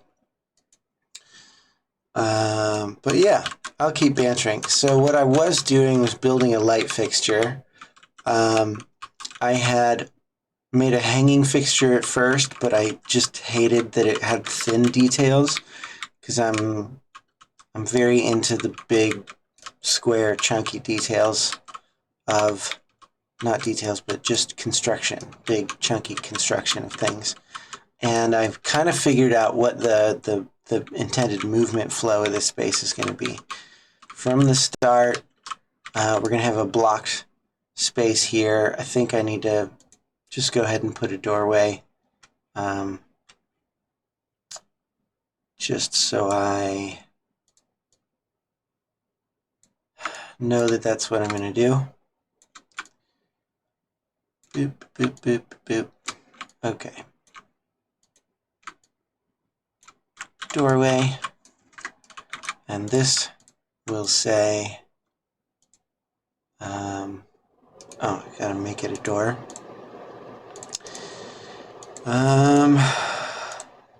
Door message, and we'll just say locked, or I guess opens as, I don't know. Locked is just shorter. I like brevity.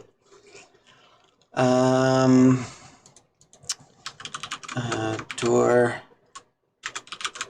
outside entrance. What kind of sounds? Everything's screechy metal because it's metal theme. Oh, there I go again. Using the numpad.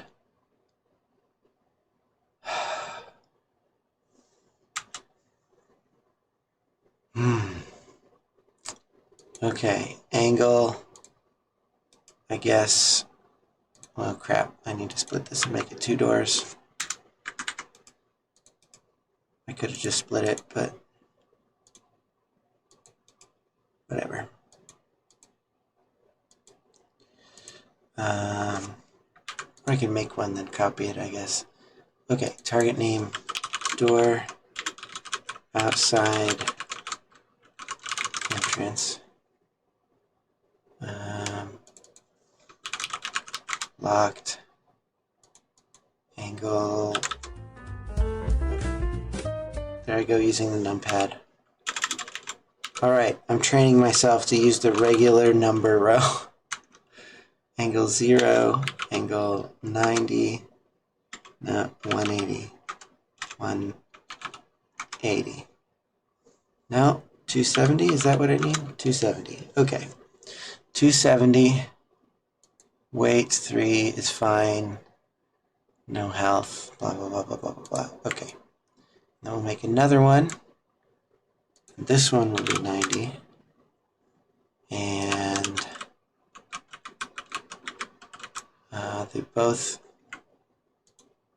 have the same target name, and now, oh, there's a step there. Oh, I don't want that step there.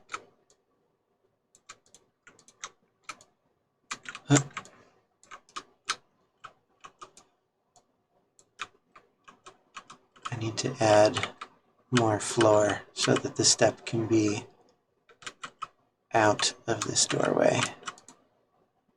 I'm going to cut that. Does this go? It does go all the way there. Well,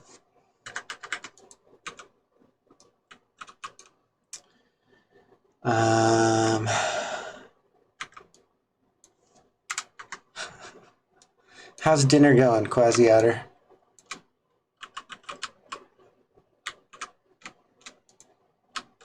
I think someone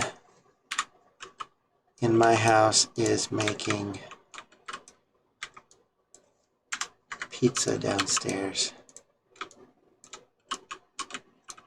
And by virtue of that, I believe that pizza will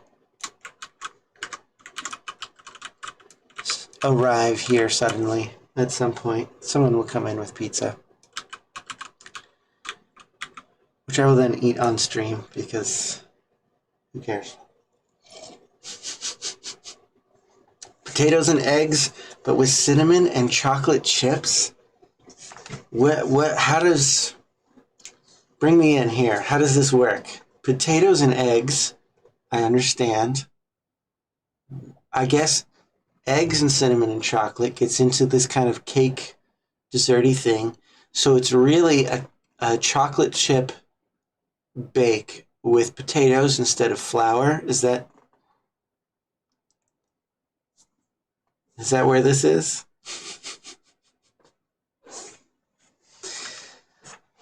Also, if you are already, I guess we'll say, having enjoyed adult beverages, I don't know, maybe I should do that as well. I might have one more left from the other night. I just add them on top of them when I cook. So there's no plan, you just do it. You just put cinnamon and chocolate chips on there because why not? Brave soul.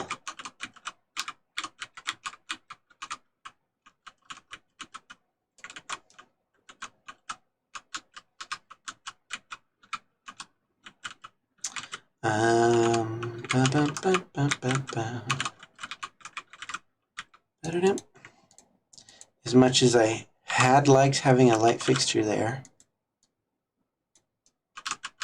this area is bothering me a little bit.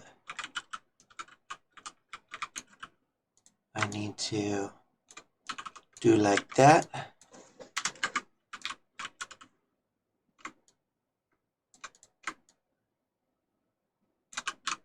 Yeah, I want to constrain this a bit.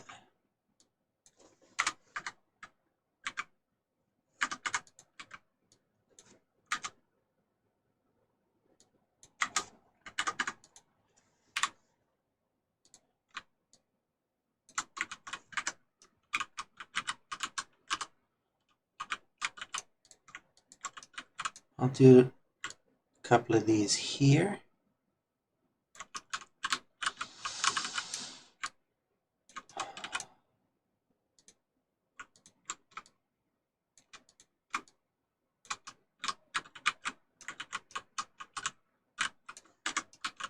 Except these ones will have no target name and therefore not be locked.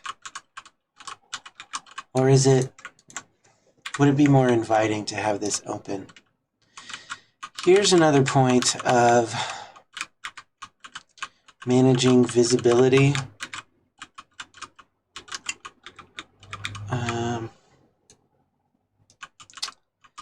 Long sight lines are something I'm trying to get away from as I kind of practice these id1 skills. I have a room that is open into a room, that is open to a room, that is open into a nook, that is also open into either extent of this hallway, which is again open on one end. And a certain amount of seeing through to other spaces is fine to a certain extent. Maybe I can put the doors here. Yeah. Yeah, maybe. Let me see what's on top of this mess. Ba-doop, ba-doop.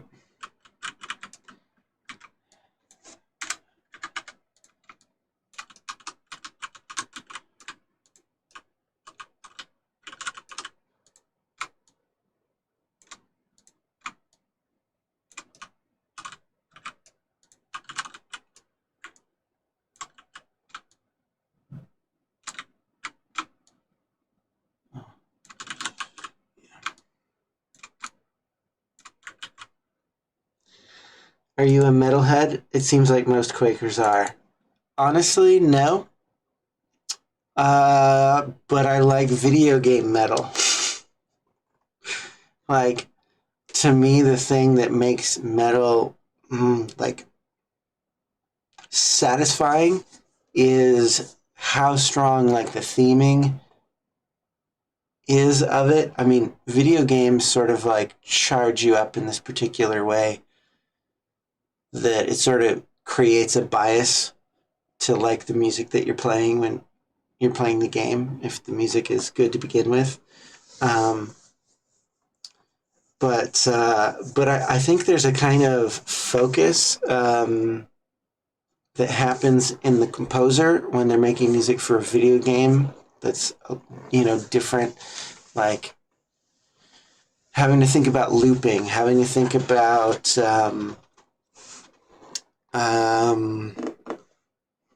do you get ear fatigue if you are listening to it on loop for a couple hours, stuff like that. Forces there to be breathing room in the composition sometimes, like little breaks, a bunch of stuff like that I think just elevates the general practice, which is not to say I can't enjoy metal at all, but it doesn't tend to be a go-to all the time. Okay, so I am going to copy these doors, but I'm going to bring them over here and make them a part of this threshold. Yeah, I'm wanting to cut off sight lines, and there's another thing that I want to do, which is slide this whole hallway off center so that when this door opens, there's a solid wall. But that also kind of ruins the whole spoof on the silver key. I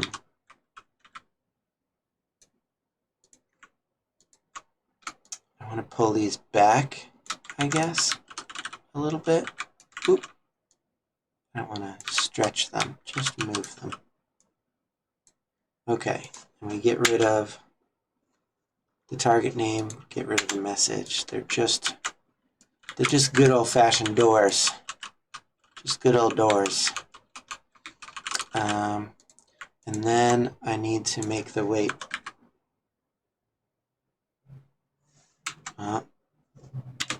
There I go, using the numpad again. Whew. Caught myself mid numpad. Okay, I bring that up so there's a step. That fits. That's fine.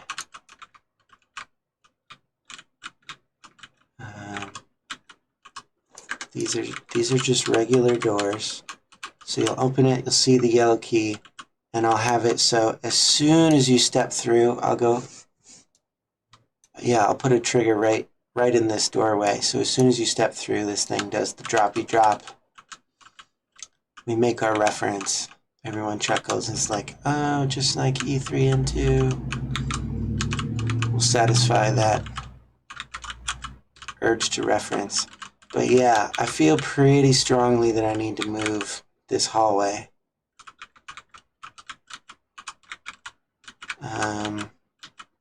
Part of me wants to just rotate the whole thing and like extend this hallway extend this hallway and have the direction that we look at the silver key go upward, this direction. Yeah. Yeah.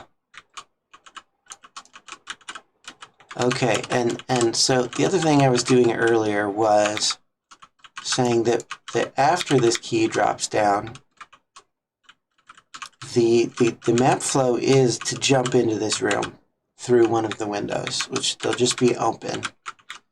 Unlike the other, the map we're referencing, it's not much later. You can just drop down and get it, except that maybe these will be caged in, so you have to go through the middle, and there'll be, ogres up here, some kind of bossy boss monster in the middle, a fiend or two, maybe a shambler on hard mode, and since there will be pillars, you'll have cover, but because these will be kind of blocked in, it won't be as much cover as you'd like.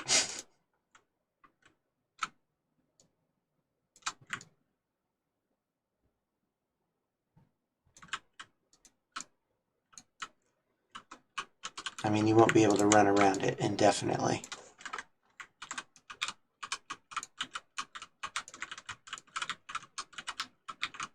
Okay, so I need to decide what that's going to be. But anyway, you grab the silver key and you're like, what? I got no way back up. I've not given any rockets, so there won't be any rocket jumping out of here. I'm going to punch a hole right there. This will be our exit. Have some kind of room that twists around and brings you back up onto the ledge. You'll ledge hop. There'll be some little stairway or platform that goes up to this one. We'll go to an outside. I'm going to do a little outdoor section and then come back around, and whatever trigger is on this side of the door will open it indefinitely, and you'll be right here to use the silver key.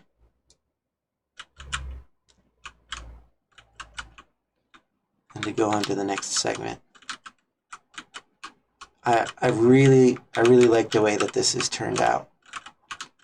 And I'm going to push, I guess, asymmetry a little more by rotating the crap out of this thing. Okay, so one of the things that I'm still unfamiliar with, I hate that there's no selection rectangle tool that you like draw a brush to select things in this tool. This is one of my only gripes with Trench Broom in general. Most of the other aspects of it are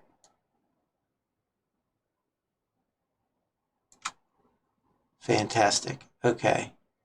And then we'll do like this. And is everything contained? Do like that. Okay. And we'll say select touching. Okay. At least it can get the job done. And that is fine. That is fine. So I'm going to rotate this by 90 degrees. I'm going to pull it over here.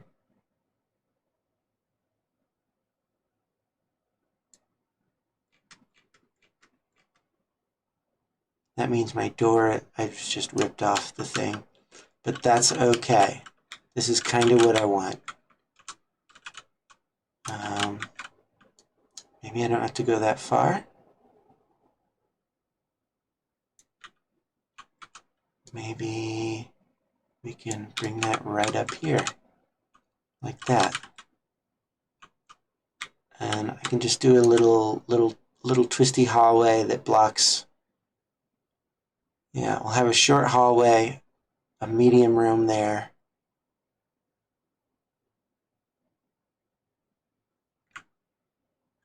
And about just deleting that.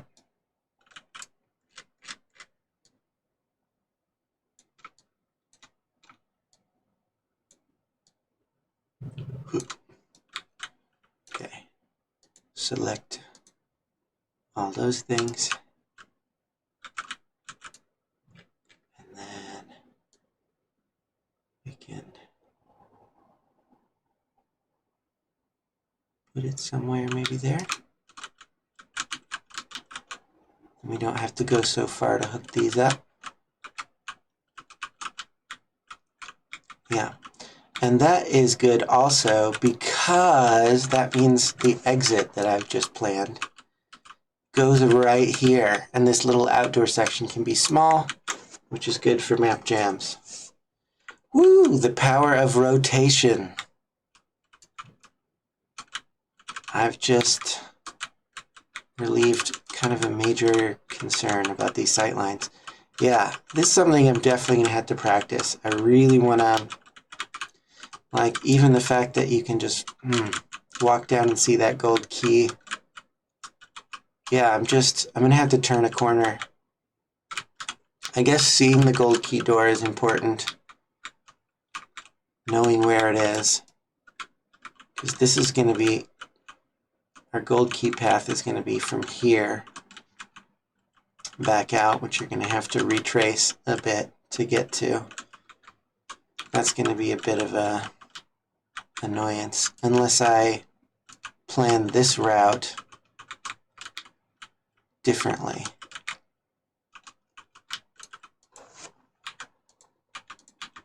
I can just have this be all decorative. You can just say make structural, and we can not worry about it. And I'll just have that be a nice decoration instead of what I originally intended, and that's fine. And then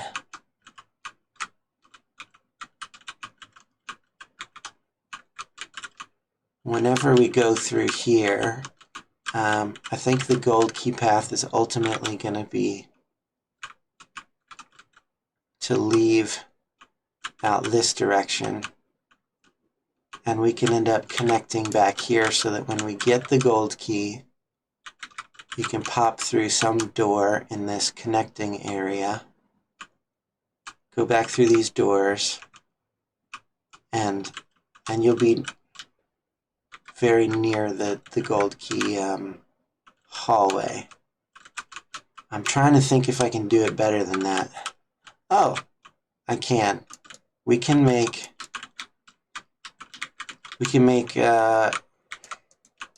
you know, vertical space is the answer to so many questions. Vertical space. Okay, so we cut some things.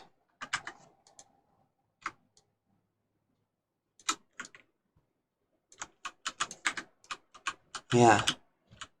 So gold key run will come back and go up above all this. And I'll have it run down a hallway where you get the gold key, you jump down, and then you'll be right there. Ooh, pizza has arrived. I will not cut away. I'll just eat pizza on stream because pizza is amazing.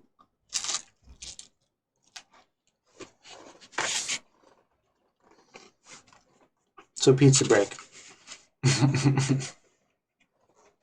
I don't know if eating on stream is very entertaining for anyone else, but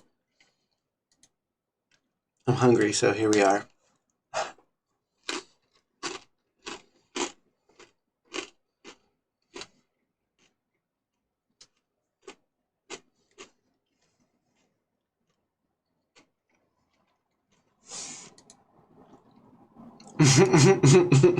I appreciate your support, Quasi Otter.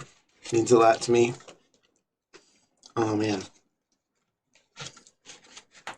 So the cheese pizza has firmed up a bit, but the veggie pizza seems like it's oven fresh and it's still kind of floppy. So we'll eat the cheese slices first.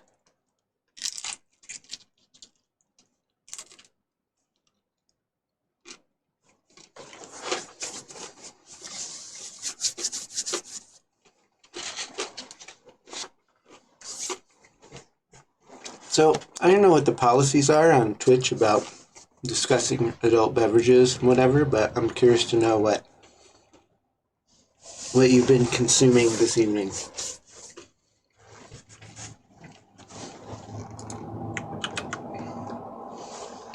I figure we can still keep this family friendly if we discuss things in terms of responsible, enjoyment.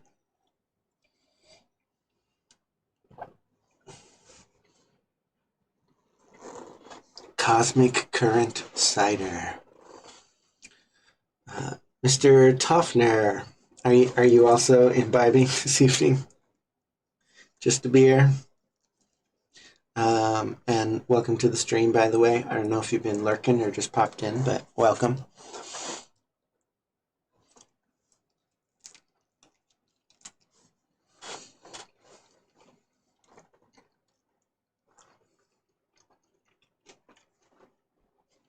Lurk away if that's your thing, it's no problem. I do like chat, but you're welcome to just hang out if that's your thing. Yeah, Cosmic Current is a great name. I like that. It seems like a Quake appropriate beverage.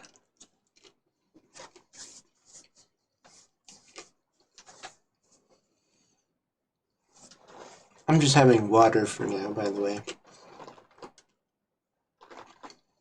Being home during COVID and quarantine got us on this kick of just like getting rid of as much clutter from the house as possible.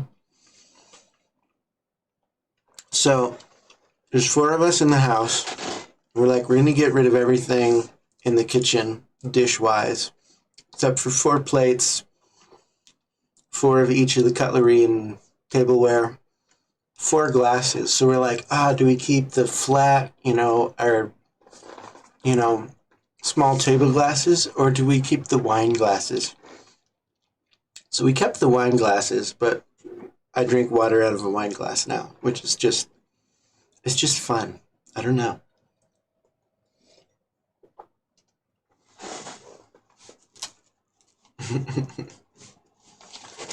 Yeah, man. Life's crazy. Gotta make it fun somehow. Have a good time while we're here.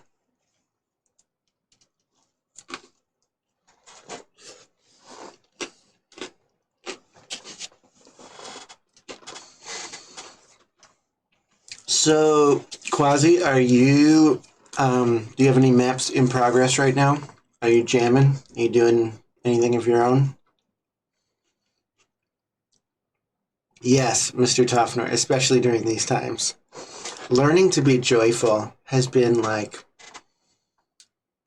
a mission. Sometime late summer of last year, I was like, we gotta have regular holidays in this house. I'm talking every couple of weeks.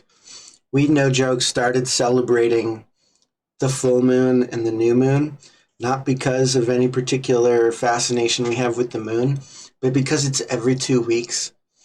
And we started like toasting marshmallows every 2 weeks and doing like family story time or whatever else we could come up with. We had some, when the weather was still nice, it was like outside campfire, playing billiards in the garage, and like putting on music and having a tiny 4-person dance party, whatever we could come up with. It's just like the world and life is coming at us so fast these days. I was just like, celebration has to be a part of life now. So, I think it's working though. I feel more lighthearted the more I look at life that way. Like, make your own joy, make your own fun.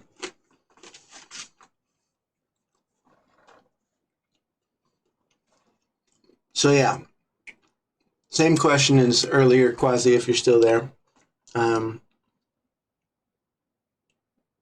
96 limit.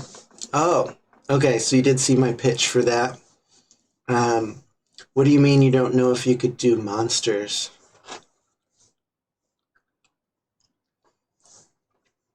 Do you mean like monster closets and all the extra work that comes with doing things with vanilla progs, or um, do you mean just actually like populating a map under those limits?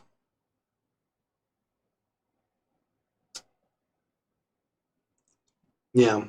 Do you have other projects going on? Oh, you don't put combat in your maps. Oh, I see. And I don't know if a pacifist map makes sense. That is a good question. I'm going to think about that.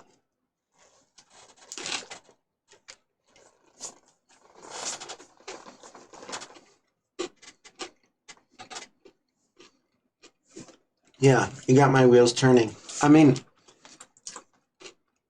the initial concept was really about just working the limits. Um, um, you think it's a cool idea regardless. I appreciate that. I mean, I kind of thought that I would just put it out there and people would be like, nah, I like big maps though. I didn't know what to expect. I'm pleased that anybody is interested in it. So that's given me enough. It's given me enough motivation, I guess, to go ahead and try hosting it and see what happens.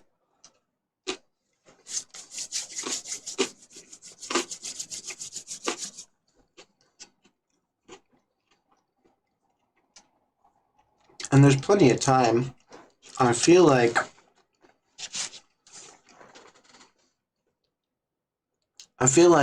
given a couple of months and the really small memory and performance footprint that you're allowed to take up, that people are gonna probably spend more time like playing their maps to check the R speeds values than they would otherwise. Like they'll be inspecting um, performance as well as gameplay.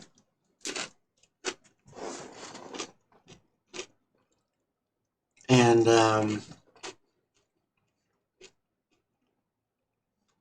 that's got me kind of thinking like, right, like it'll make people will spend less time placing brushes, I think, after they do the first couple of rooms and realize how quickly those numbers can get way out.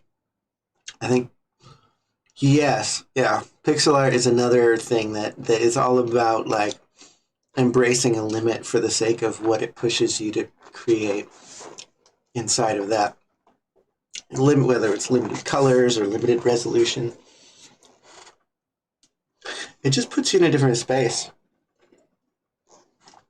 Which, I mean, but it also makes things accomplishable. Quake endures. I think it's because it's first generation 3D and the specs are low enough that a single person can actually complete a whole map by themselves in a reasonable amount of time. Reasonably short amount of time, I should say. I mean,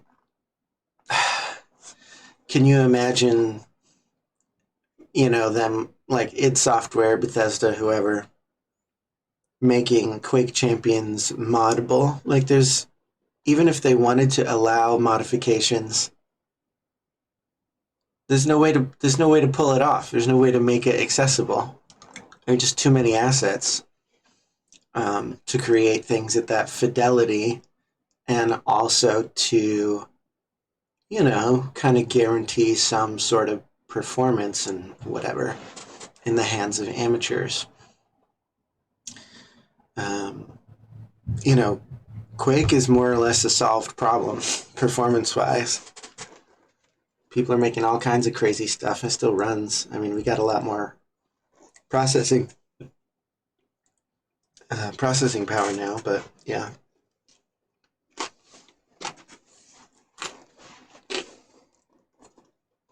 Mm.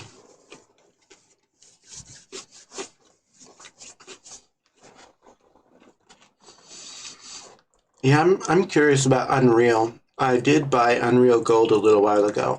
I never had it during the 90s. So I'm, like tiptoeing into my very first playthrough. I should probably start a fresh playthrough because I don't remember where I left off and just stream that too at some point. Just for fun. I mean, based on the first couple levels, yeah, like atmosphere, environmental storytelling, a lot of the things that I love about Quake, they're just, nailed and took to the next level in terms of what was being produced at that specific time. Yeah, I think it was like 3 years ago I started playing too, which is why I don't remember where I left off, but that was some good stuff. So I'm definitely curious about it. And just like seeing what other people were doing with this era of tech, even though it's two different companies, it's like a certain amount of sharing white papers and algorithms and stuff just to make these things possible.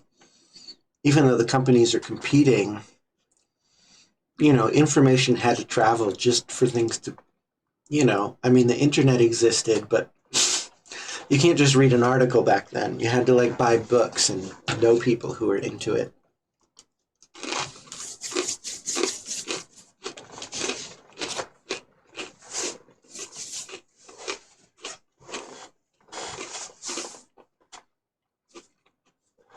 So I'm just curious about divergent paths in the 90s rendering world, you know? Okay, pizza has been consumed. I appreciate your patience with food time. I am not a super experienced streamer, so it's like super awesome for me to just be able to chow down right here. I feel like I just spit pizza out of my mouth, which is totally gross and not stream friendly, but I don't see it anywhere. Now it's a mystery. Oh yeah, video games were simply just magic to me. Now we can make them easily, right? Uh, Now we can make certain things. We can make a lot more of those things easily. The other trick is like I've been out of college for 13 and a half years or something. Yeah, I'm just now getting my first video game on Steam. Even though we can make games easily, why do I find it so hard to make games? In some ways it's easier, in some ways it's harder, you know? Like, on the one hand, John Carmack and Romero didn't have a six-figure debt load when they started making games, which I did. That's definitely a different lifestyle. Um, the industry, in terms of PC gaming, was barely a little rumble, in terms of how many people were producing playable games. The quality bar didn't exist. People could make literally whatever, and there was no standard of what was good. People just made stuff, and if you liked it, you bought it, and that was it. It was like, you know, super simple. Um, I mean, which is not to say some games weren't really elaborate, because some of them got a lot of love, and despite the limitations, had incredible experiences for the time. Um, but yeah, the whole landscape is different. You got millions of people over the world making content, so it's sort of like it's a different game. The upside though is there's a lot more places, niches you can get into, and I love that Quake is one of them.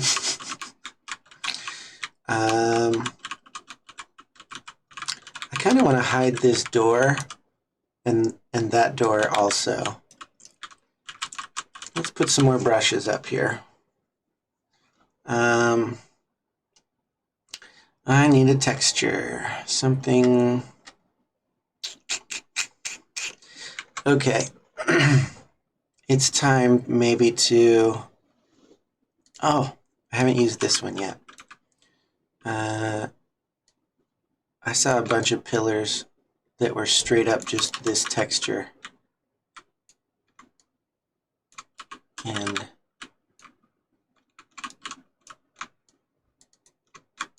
E3M2. And like there's a part of me that looks at this and is like, wow, that's just tacky. A whole wall of just that. But there's another part of me that's like, if it's good enough for id, why am I fussing?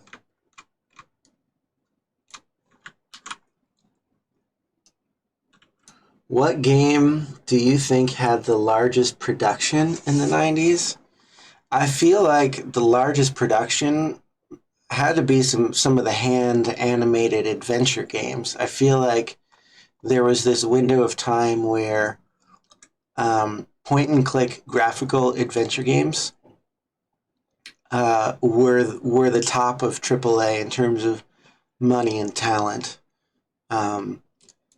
I think once first-person shooters moved from this segment of action gaming, and believe it or not, for a while, action games were more arcade action than they were first-person shooters, even after they've existed, because there weren't a lot of people making them. But as soon as the profitability was proven toward the late 90s, at least from my memory, was the late 90s where investors and all that got along. That absolutely took over that whole first-person shooter thing. Let's see. Many games came out in the 90s, but I'd say most were made by a handful of people, like 30 guys. Like Doom was made by like 4 or 5 guys. 30 was huge. 30 was huge. I mean, honestly, 30 is still huge. Just because there are companies made of hundreds of people making games, and there are, doesn't mean that 30 people isn't still huge. Honestly, I would feel overwhelmed in a team of 10 at this point. In my contract work, there's a group of people that has fluctuated from 2 or 3 people up to maybe like 6, 7 people when there was like producer roles and stuff like that involved. There's always kind of like programmers and artists around and like one person to manage the project, but the roster is kind of changed. Partially due to just a lot of prototyping and a lot of changes in the project itself. But yeah, it felt like weekly meetings and stuff were really crowded when it was like 6 or 7 people. So like 10 people would be, I don't know, honestly, would feel like a huge team to me. As like a low-level indie developer, 10 would feel huge, and something like 30 would feel to me like a AAA endeavor. I mean, I can't even imagine having 10 artists to throw at anything. You know, if it was like 10 coders, 10 kind of middle ground technical artists, and 10 artists, and maybe they're not all full, maybe some of those roles are administrative. You found that I did... Hi, Marky. I did find the linking book, yes. It was in my sock drawer the whole time, if you can believe it. Yeah, so I just hover here near Mist Island. I don't go down to the surface too often. It gets real puzzling down there. But you thought you left it in New Mexico, but that was a different linking book. That was a different one.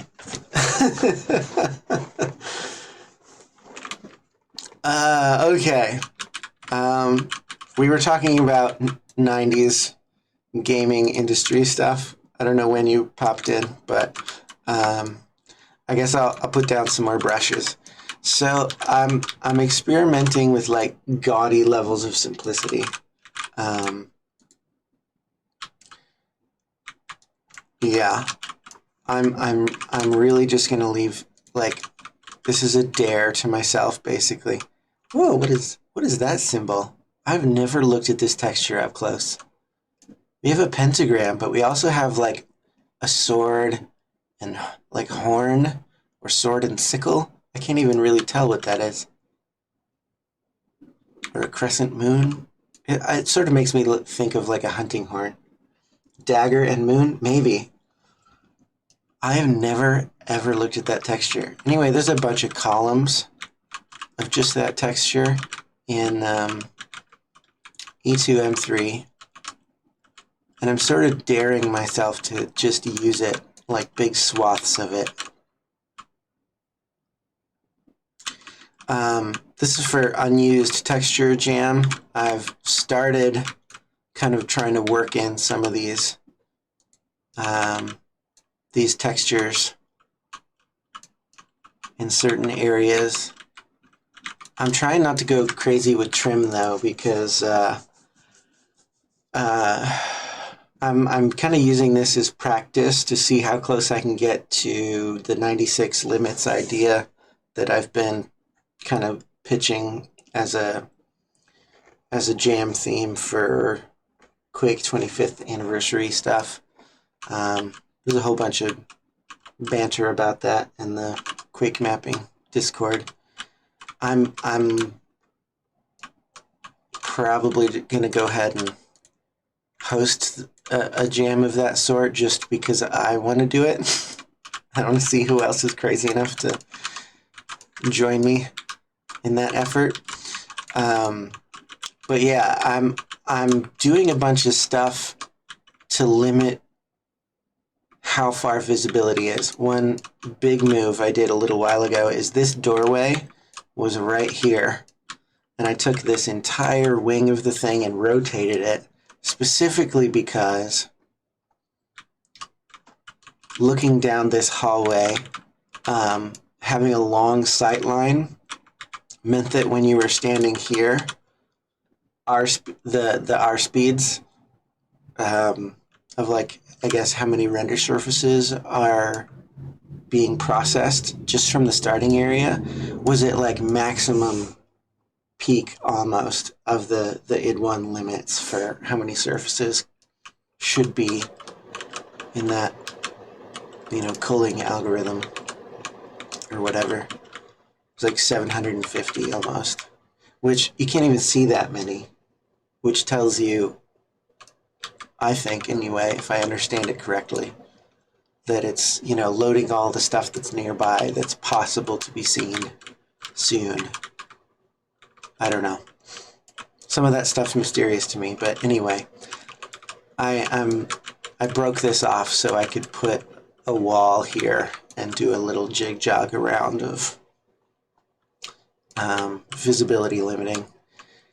And I'm going to do the little shenanigans where you see a key and it drops down and then you have to go chase it. Only in this one, it'll be nearby. You just have to fight some dudes for it. But then you got to make your way out. After you get the key, I'm going to have you run out here, build another room where you're navigating some stuff and getting up to the second level. Come back through, hop across, exit here, and we come back into... I want to do a little sandy outdoor area. I don't know if this is sand. I think this is supposed to be some creepy, wiggly wall texture for Elder-themed stuff. It's called like L-wall or something, even though it's in the... Yeah, L-wall. But it's in the metal unused. So that's the pack I picked for the Unused Texture Jam here. More columns. You have the silver key, you're coming back through here, you're back at the start. Silver key pillar, some more shenanigans that leads into an area where you're chasing down the gold key. Somehow, after going through this room, this is on the other side of the silver key door, bunch of zombies and other stuff, I've decided the grenade launcher is up here. Somehow I gotta make an exit to this room. I think I'm gonna extend the walls up higher so that I can get some verticality to the map. I want the gold key path to bring us back down here so that when we grab the key finally we're near this hole in a dead end and the gold key door is right there. Usually I just kind of pre-plan a place for my paths to hook up, and if it's distant from like a key and a door are distant, then I just kind of let it ride and put signs up, but I'm trying to do a little more diligence this time to have them be actually proximal in some way. Like maybe this is here, but the key is nearby on some like upstairs hallway kind of a thing. So anyway, what room are we in? We're in this room. I'm blocking off this again because I want to cover the sight line to that. I don't know if that will actually really stop the algorithm or not.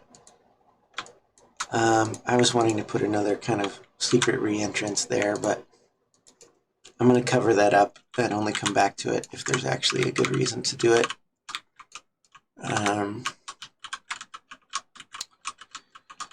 And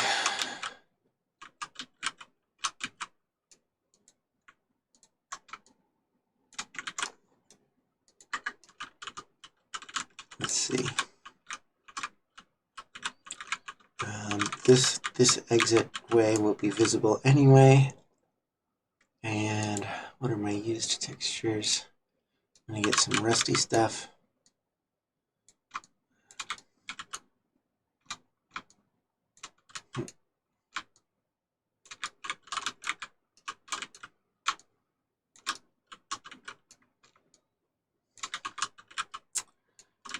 And just so that looks like a distinct path.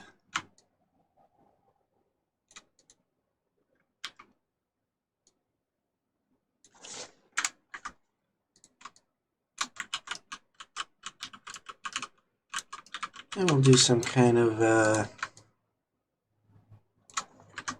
steps right here. It'll just be a place for dudes to hang out, I guess. Maybe in some items.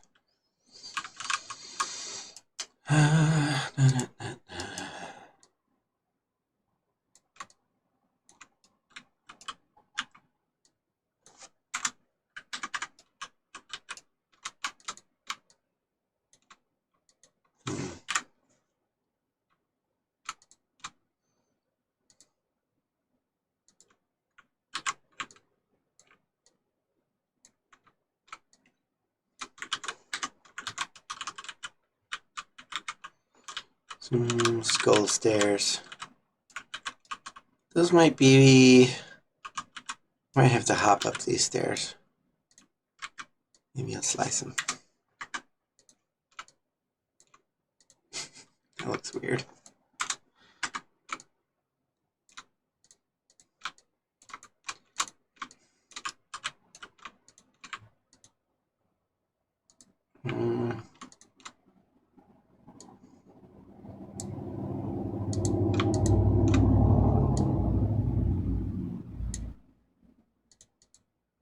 Yep, that's weird, but that's okay. I'm not trying to spend forever on this.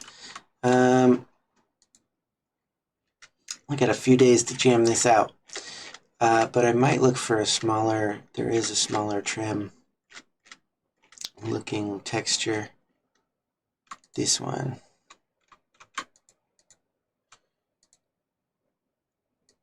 use the tiny skulls. Oh. Come on, what's the... Oh, it did assign it.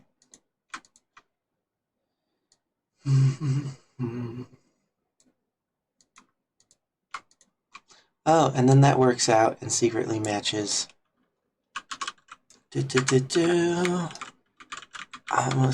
Almost like I planned it. Almost.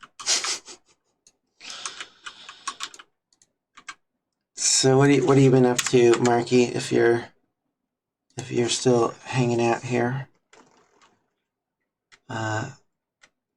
Last I heard, I think you were getting some cool work, some cool professional work. I don't know if you can talk about any of that stuff, but if there's anything mentionable, love to hear what you're up to.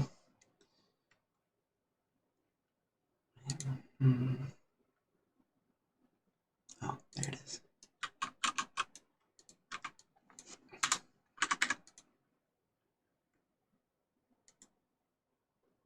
Hey, Grim Fandango. Good to see ya. How's it going, man? Welcome to the stream.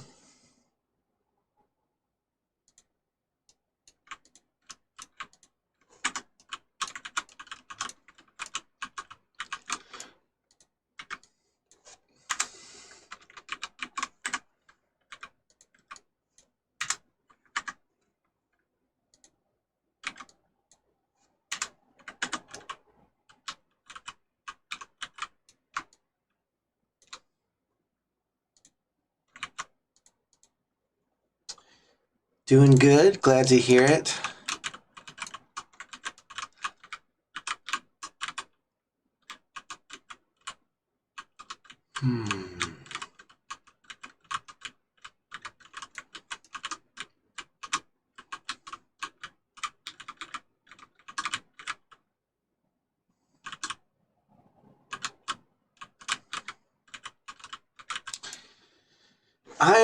I'm doing super good. My biggest news is I paid off my last student loan, and I'm experiencing the glow of relative debt freedom. I still have a mortgage, but having one major source of debt gone is fantastic. And it's kind of part of why I'm getting back into streaming is just the relief of that is made me feel like I've got a little more freedom with my time. So it'd been a while since I've done any Quake stuff, so that's why I was getting back into the Discord and seeing what was up. So I'm working on something for the Unused Texture Jam, which I'm finding quite enjoyable.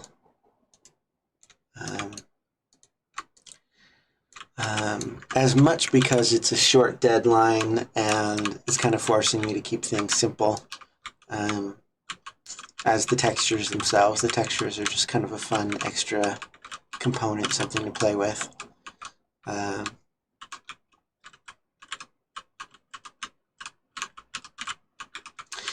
and I'm in this kind of experimentation with how to make simplicity tasteful, how to sort of minimize detailing, and still get a lot of mileage out of any given texture, I suppose. How to get mileage out of the texture. Like this feels really gaudy to me. I was mentioning this just a little bit earlier. Having this texture on a wall. But I was playing episode 3 looking at usage of metal, and there's just like giant columns and portions of this all over the place. So I'm kind of daring myself to be a little gaudy here and there.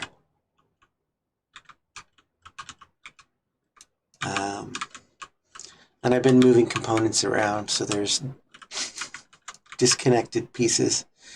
I wanna patch a hallway in here. This door, before I rotated this entire wing of the map, this door was right here on this this hallway over to the left. They were connected. So I need to build a hallway real quick. Just so I can kind of run through this and look at it. So, without getting too crazy, we'll pull a slice of floor out here. We'll make it, guess I kind of like the idea of bringing in the skull reference right away.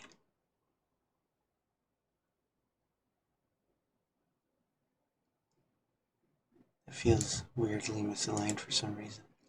Okay, because it is. Okay, and then I'll put copper texture here, and because I like things to face the direction that you first see them from, I'm going to do like that. Okay, and then that is on equal height as this, which is good.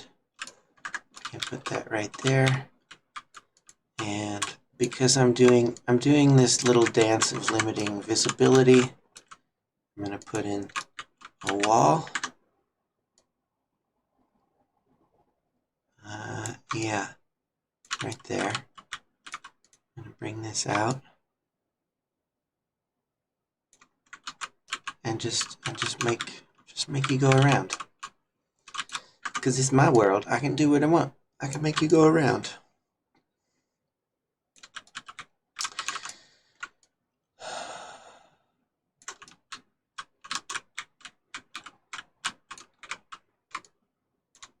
Yeah. Yeah, so debt freedom is awesome. That's my news. The other cool thing is I've got an indie game project that is now listed on Steam. It's the first game I've had that has kind of been my own project and made it into that marketplace. Or rather, where I developed it far enough along to be, you know, able to put it in that marketplace.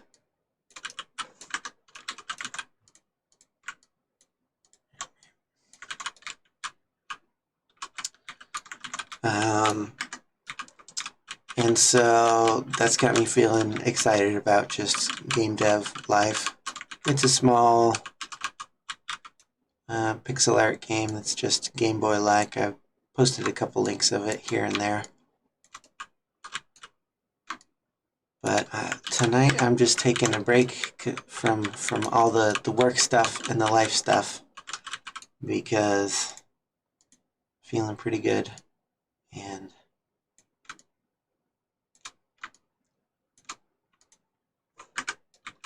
it's time for Quake.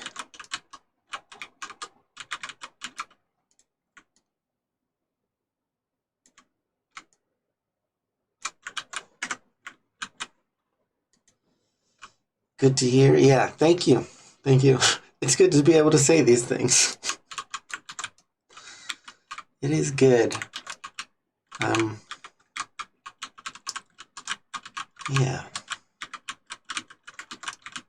This is not a very interesting space, but I find myself not really bothered by that very much. Because it doesn't really have to be an interesting space. It does have to be, oh, I guess we're in blue metal ceiling over here. Haven't gotten into the copper, I guess rustier bits yet. Okay, so here, there's a key. It does that little E2, M3 drop down. And then we drop down and have some fights. feel like I want to make a button-operated door here.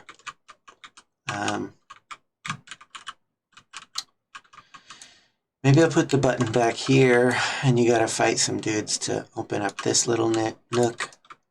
I don't know. Not quite doing counter design yet.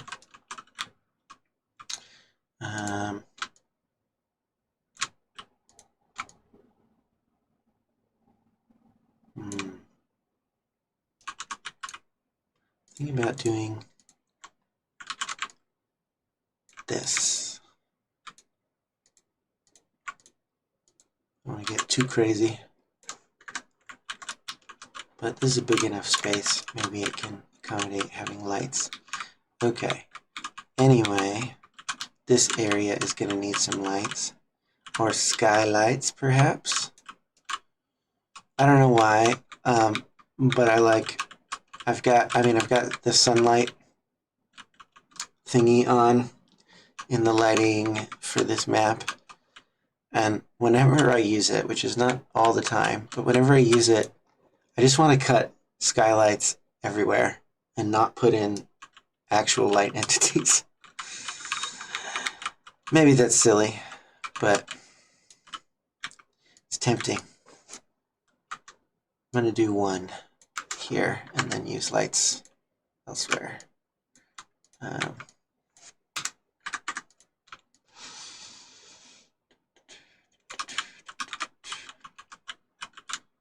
Okay, I guess I need to do like this.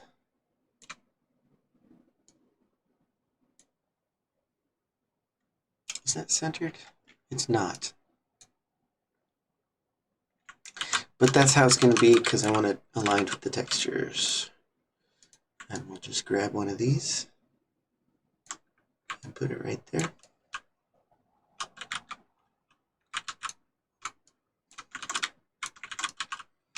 And then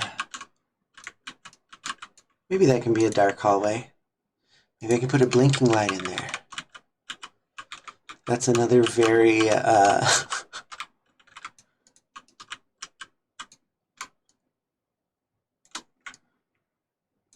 very nostalgic move. I actually kind of hate blinking lights, but again, I'm trying to sort of challenge myself to try some other things. Oh, and I guess lights are only, as far as the textures go, only one block. Only one block in this dimension. Okay. I've made, I guess I'll have to do like that. And I do that, and then I do that, and then we'll get a light, and we'll put it in the center. And I like to scoot lights down a couple bits there, and we'll just see what it looks like. Okay. Well, this is really dark. All of a sudden, I feel like I lost a light source in here. That's really dark. I need more lights. That is the lesson here.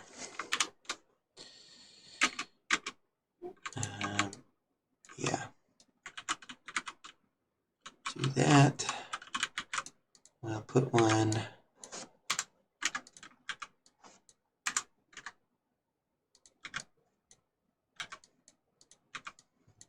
here.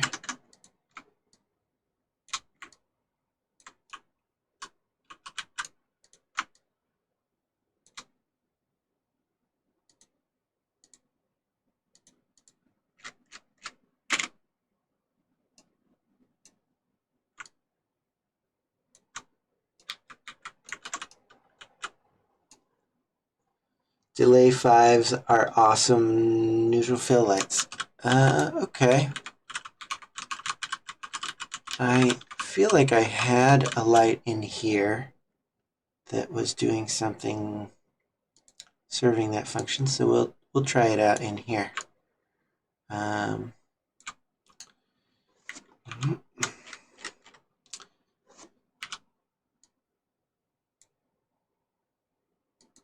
Delay 5. Let's have a quick look at kind of the stock 300. Yeah, that's gloomy, but already better. I think I can bump it up a small notch.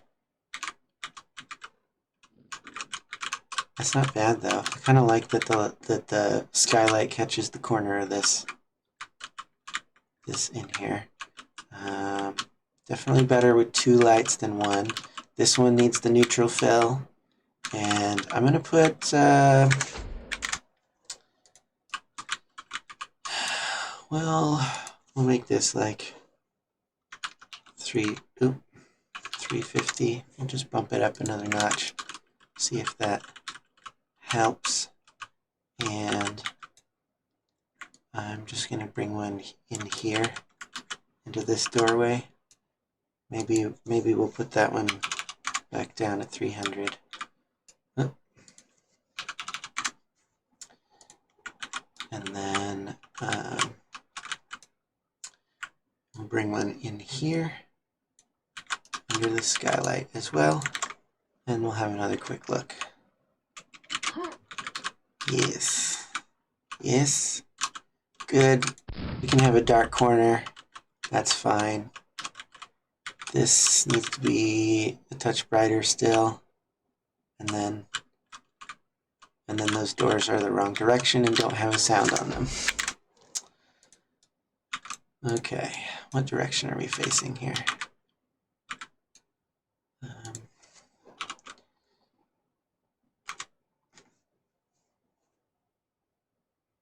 0. Just 180, I guess. Yes, 180 and 0.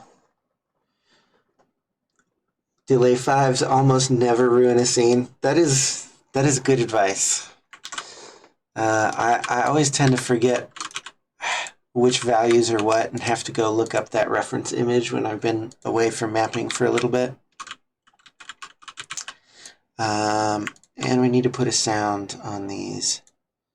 We will use Screechy Metal because we're in metal theme, and everything else is default and fine. And this light we will bump up to 350, and we'll just check this again. Okay, so going in here,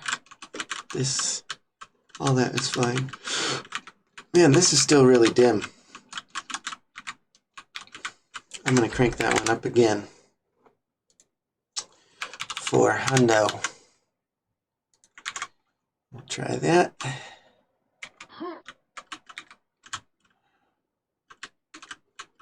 And yes, now I can see just like the kind of faint outline of the walls. That's what I wanted. And here we are.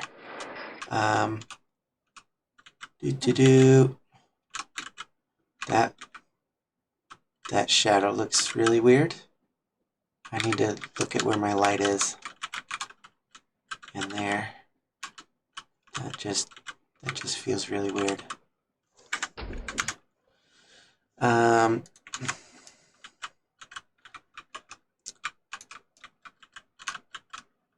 Okay.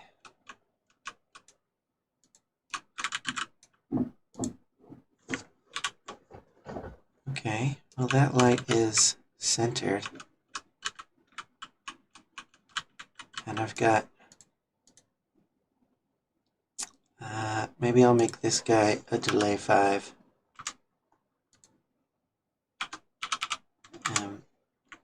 Bump him up a smidgen.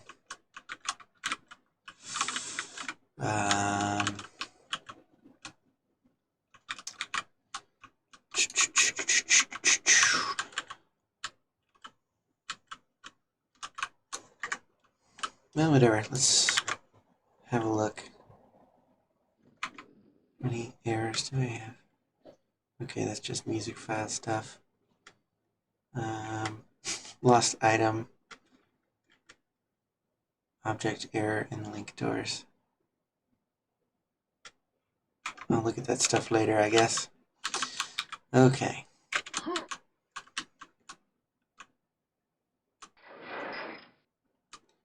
I'm expecting there to be a key right there.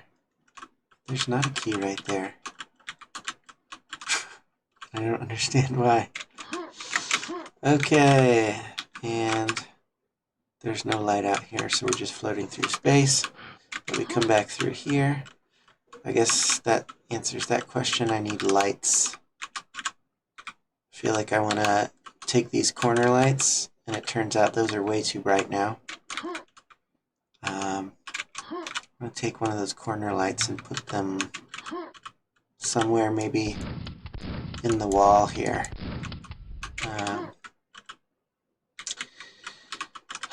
I liked these big shadows from the sky when they were on the ground. I don't like them up here as much.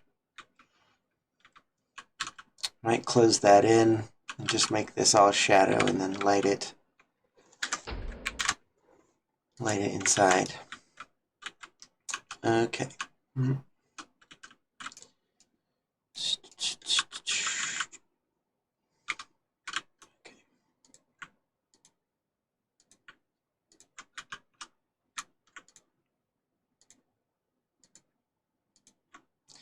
Okay, so I don't know. We'll drop these all down and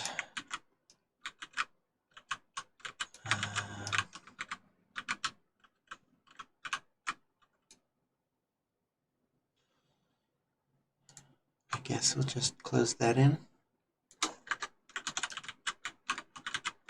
And then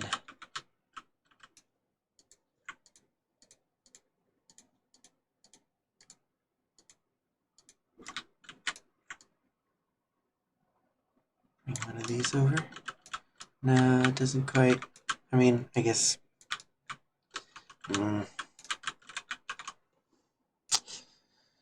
Quasi Otter says, "Hey, I gotta get going. Was nice to see you on here. Yeah, thanks for hanging out. I appreciate you chilling through the pizza segment, which was a timeless classic. Good conversation, good banter. We'll catch you later. Have a good night, man. We'll see ya."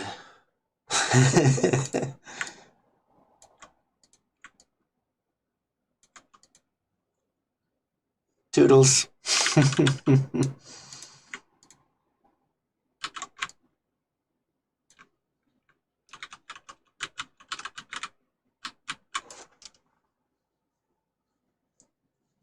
feel like I'm gonna have to turn all these lights down or make them, yeah, pick one of the weight delay settings or whatever that focuses their light a little bit so it doesn't bleach everything out. Oop, not what I'm trying to do. Okay, I want a copy of this. Yes. Okay, all these lights are going to be too strong now.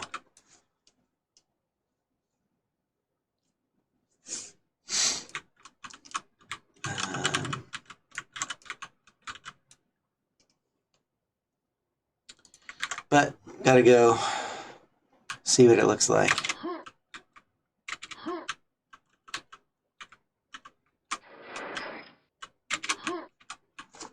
And we'll flat. Actually, that's not too bad. It's uneven for some reason. I guess these are just brighter because they're the interior ones and they're hitting surfaces, and these ones are softer for the opposite reason. Yeah, those sides are brighter because they have a wall, I guess. I don't have bounce on, but I don't know. Also, these are mysteriously like not full bright, if I'm not mistaken. I thought they would be, but I feel like when I had them darker earlier that the brights did not stay bright. Like it's just a light gray. I don't know. That's okay. Yeah, what is with these weird, hard shadows? That I find that, is that from the skylights? That bothers me a lot. I might have to turn off skylights and do things manually if I get results like that.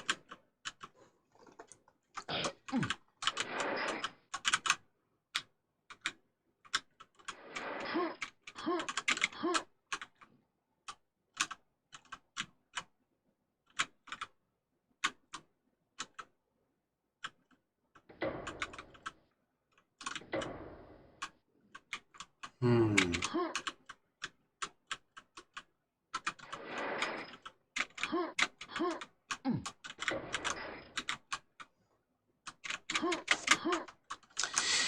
Well, okay.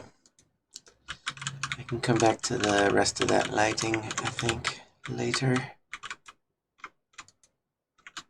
Hmm.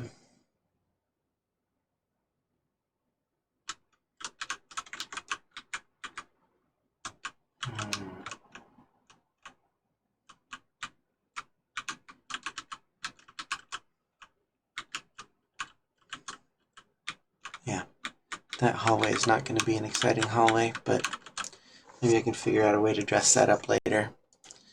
Or figure out some gameplay wrinkle to spice it up a little bit.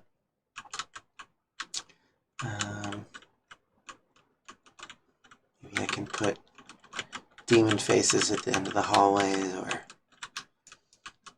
kind of build out this corner, like extend it out just a little bit for some other kind of like side niche activity. Okay, I think I'll build this bit of connectivity here next though. I'll just grab a copy of that right here.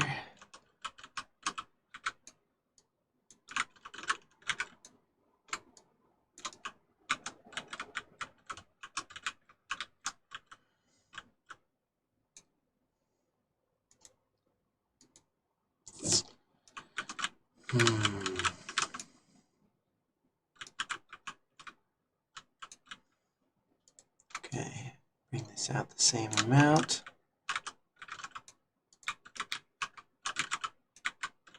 So at least that segment there is, please, yeah. Go to the same place, except I gotta bring this up a little further.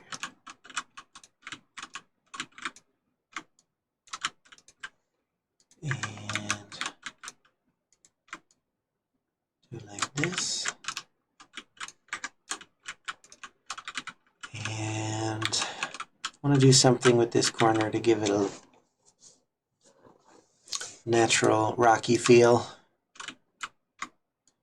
As close to, I guess, id limits as I can stand. Okay, so this will, I'll just bring it out here.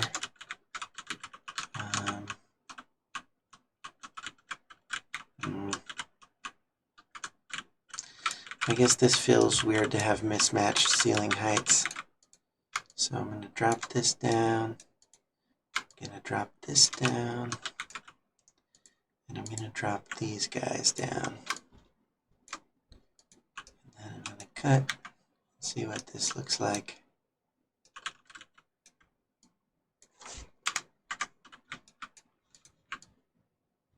If I drop that down, then these match. I'll do rusty on the outside, since it's not It's more moist out here. More rusting. This is awkward, I guess. Yeah, I'm not gonna mess with that.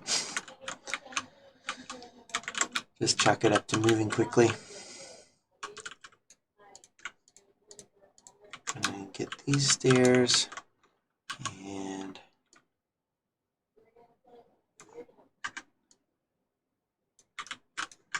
put them there. I don't hate it. But I'm gonna put some pillars on either side of it for fun. And then we'll do like that, and we'll put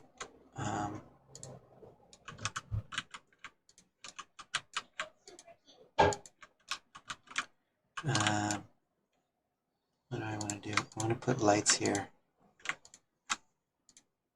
Let's do those. And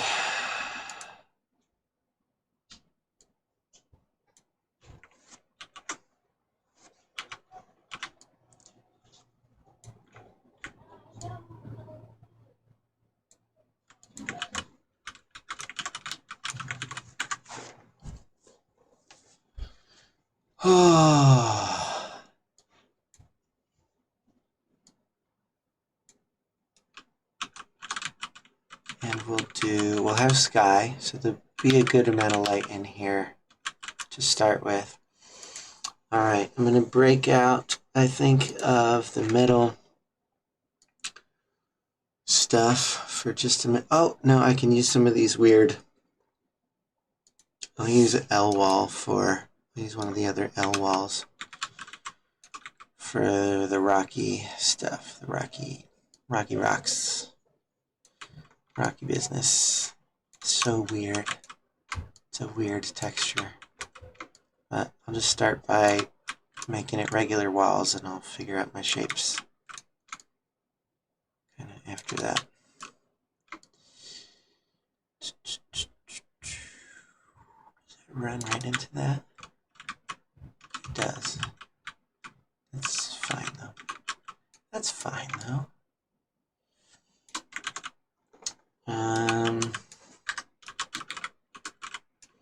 It's not quite different enough.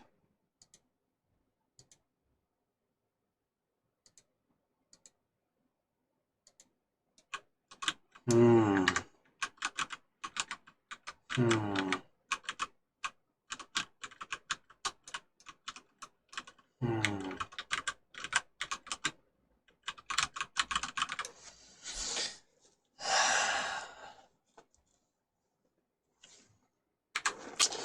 Yeah. I'm not sure. Might have to go for real rocks. I don't know. I don't think there are any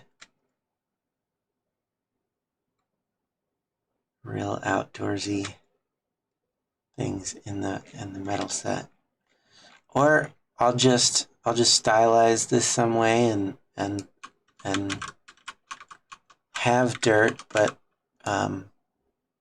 or something with a natural-ish look to it, but still have kind of some kind of metal framework out here so that I can not have to work too crazy at the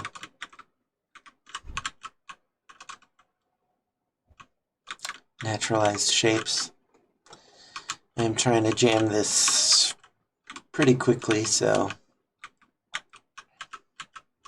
I like to have a few days for testing, and there's, yeah, I think just 5 days, and I won't have all 5 to map, so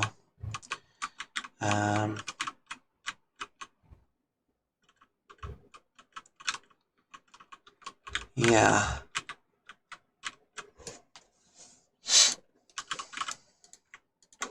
I'm going to delete those. or I will make them just metal walls again, and I'll raise them up, and I'll cut these at the same height.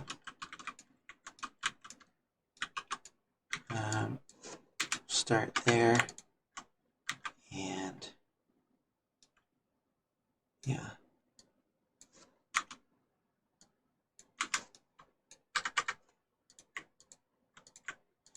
I guess, oh, those aren't the same width, so I don't want to join them. Oh, is that cut? Yeah, that cut is weird. Not in the right spot. Okay.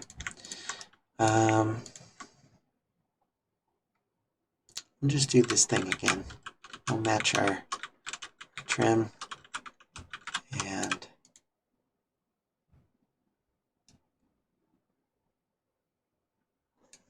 yeah.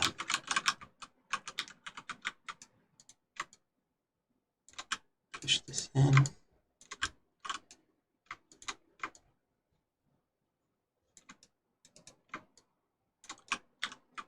Come on now. Oh, the face was selected. Okay, and then bring all of these in. And grab one of these guys.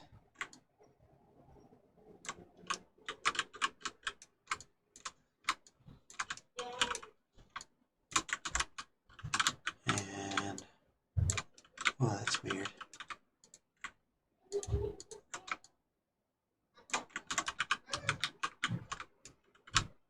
Are these the same? No, they're not.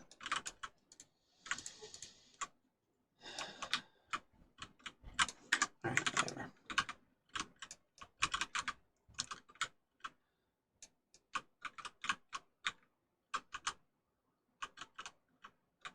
I guess that runs straight into the pillar on that side.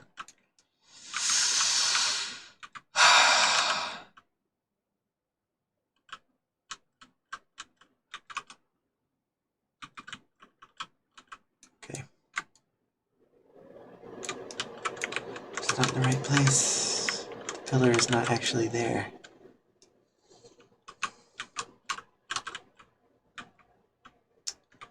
And then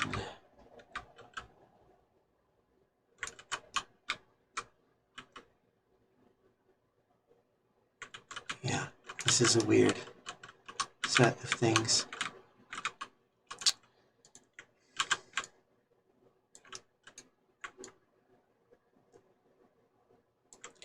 But I don't want to get too caught up in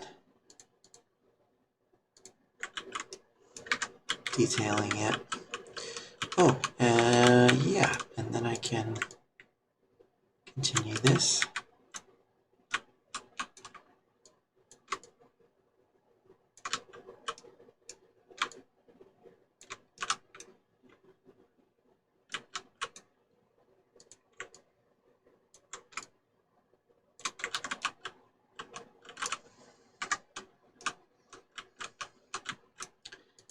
I guess having that go all the way up is fine. Maybe? I don't know. Something about that is also weird. I feel like I want to cap it off since it stands out. That feels weird too.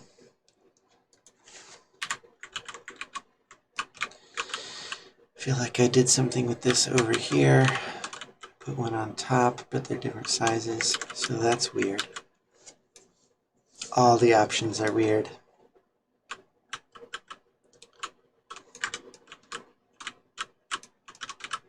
Well, be easier to test if I put a sky on it and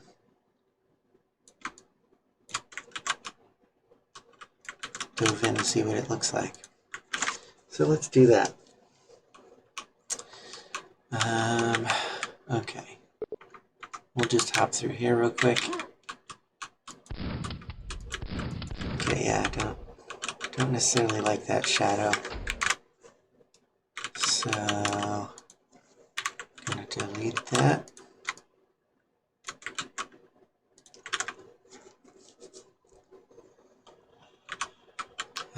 Okay, and just gonna hop through the wall there. Definitely need to put some lights in there, but I like this. It definitely feels like a kind of whatever semi-fluorescent feeling in here. We have lights, but the sky and the softer lighting. Oh, that doesn't go all the way to the ground. That's no good. There we go. We'll seal that up. Okay, I have an idea for unweirding this.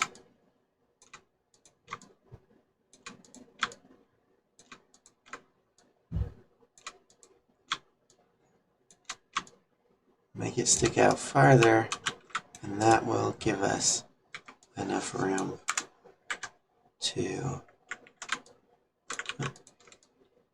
cover it and have it sit flush.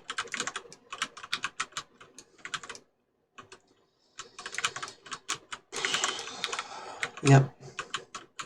Still weird, but I'm okay with it. I could also try... Nope. If you're gonna go gaudy, you gotta go all out. Just have it stick out like a sore thumb. Okay.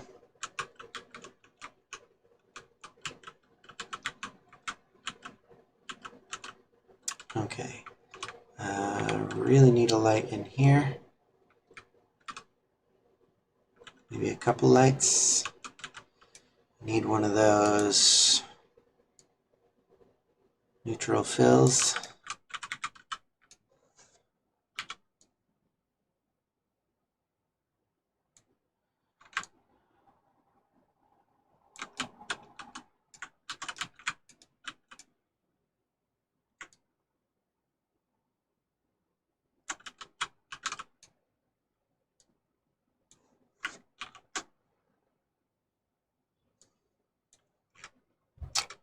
Okay.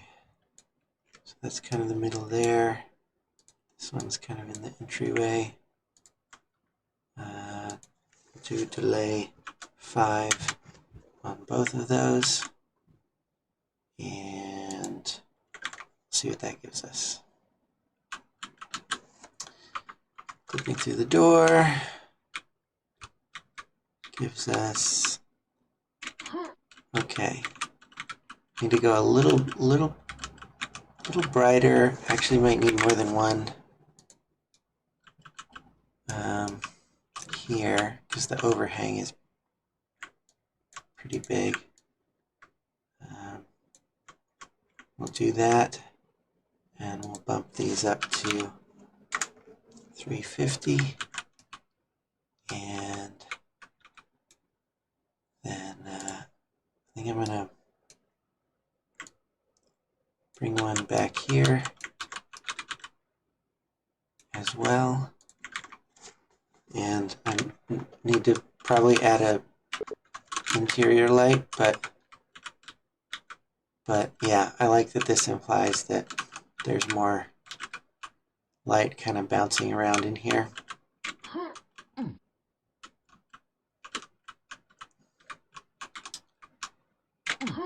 Okay. Yeah, through this twisty business back here.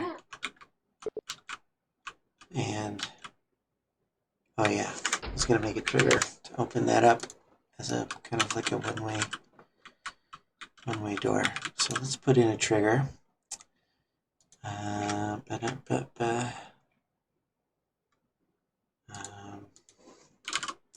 Trigger.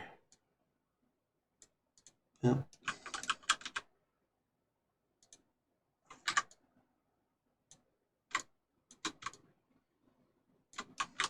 Okay. What did I name this door? I think it's like exterior entrance. Trigger once. Target outside entrance. No delay. Yeah, no sounds needed. Come on, yeah, no sounds needed. And sounds 4. Okay, so if I go around there, drop down and do fights, I need to build out this so I can kind of complete my run of the area. I have a feeling that this particular room, I'm going to want to make sure has some interesting vertical gameplay. Okay, but for the moment, I'm just going to grab a slice of wall and box this in. And I'll just put a big old sky on it as well, just so we've got enough room to test for the moment. I might also make this room into a similar outdoor theme that that other little connective space I was just working on had. That's okay, we can sort that out later. Okay, and we are here with the metal bits. So we can do like this with the sky bits also.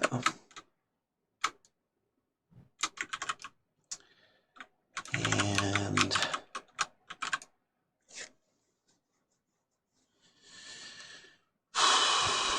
let's see, I want to use the same, I've made another lift somewhere. Where's my other lift? Way back here. I want to do a similar lift. I think I'm going to copy all these pieces and I'll just cut what I need when I get through the rest of this. Copy.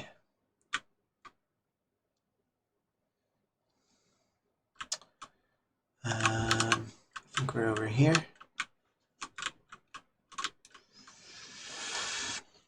Mr. Toffner, what program are you using for mapping? This is Trench Broom, which I think it's not too much of a stretch to say it's the kind of premier mapping solution for Quake these days. There are other legitimate mapping programs to use, but this one, as far as I know, is the only one that does not borrow its kind of interface legacy from the 90s. It's a newly created interface that is being actively developed, and as you can see, most of the editing I'm doing is here in the 3D window. I'm just like holding down a key to highlight something and then drag the mouse. That's most of the interactivity of this tool. A lot of the classic editors, which I also used to use, would do 3 of these 2D windows, one for each axis and one for the 3D view. And you did a lot of your kind of pushing and pulling of geometry in the flat views. And you can do everything in just a 3D view here, but occasionally it's nice to be able to like look through the different angles.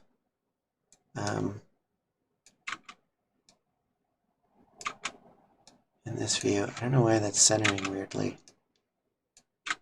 It'd be kind of nice if that just centered itself automatically. At least at certain zoom levels. I don't know. Anyway, yeah, I kind of keep the overhead angle on here and then do most of my pushing and pulling of things from this view. So, yeah, trench broom, you can just search that anywhere. I tried to learn some mapping with trench broom not too long ago. Awesome. There's, did you happen to be on Dump Truck's YouTube channel watching tutorials? Because that's where I picked up trench broom. That's where I first heard of it. That is where I did my learning for this tool set. And yeah. So probably somewhere in his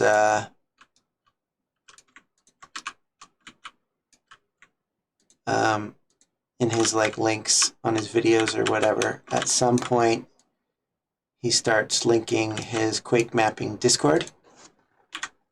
And that a lot of the other people that are stopping in to chat tonight are people I met in the Quake community on Dump Truck's QuakeMapping Discord. And so I definitely recommend that as a place to check out what's going on, as well as just like getting to know the community a bit. There are several other places to find the Quake mapping community or the Quake gaming community, even like just places to find user maps and all that kind of stuff. But at the very least, having a place to find other mappers and ask questions is really nice if you're wanting to get going on that and learn. So yeah, definitely check out QuakeMapping Discord if you haven't already. And while I have been absent from there, kind of, or not saying much when I'm around there for a while, that's just because life is busy, but I'm around there now and again, and probably a lot more in this coming season, just because I'm doing more mapping. So I'll be around.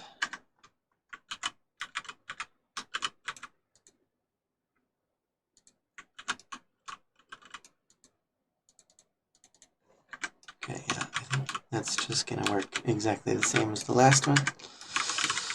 And then, why not? We'll just grab some stairs. Just grab these same stairs again.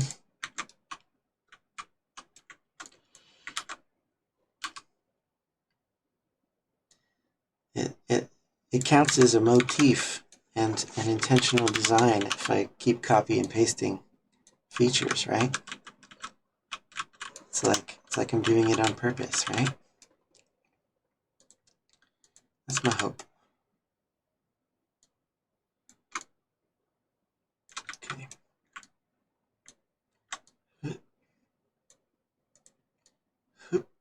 Okay. And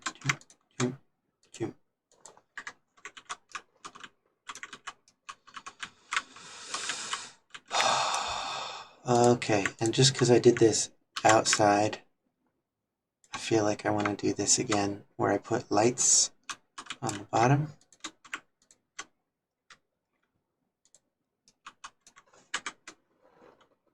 Skull motif, yes. I think that was last year, yes. Skull motif. And I'm not using...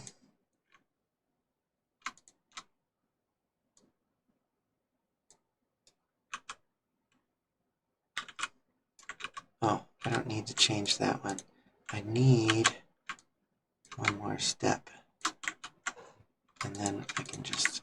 Oh, no.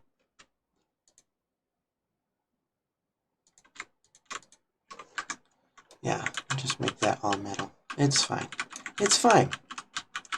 It's fine.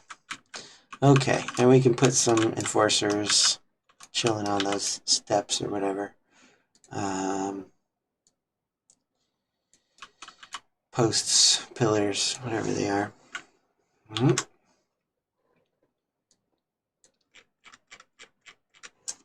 Okay.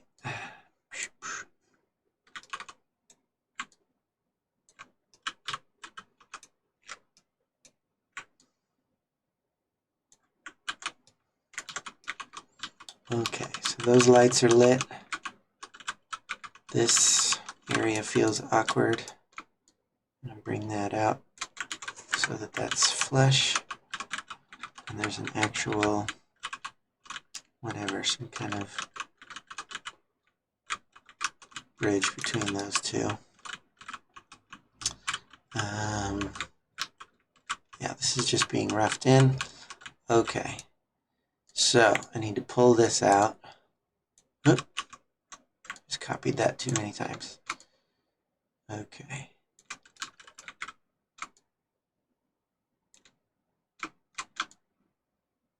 Okay. I don't know. I don't think I need that much floor for this little segment here. So the question is, can Ranger fit through that segment? Or I can bring this out.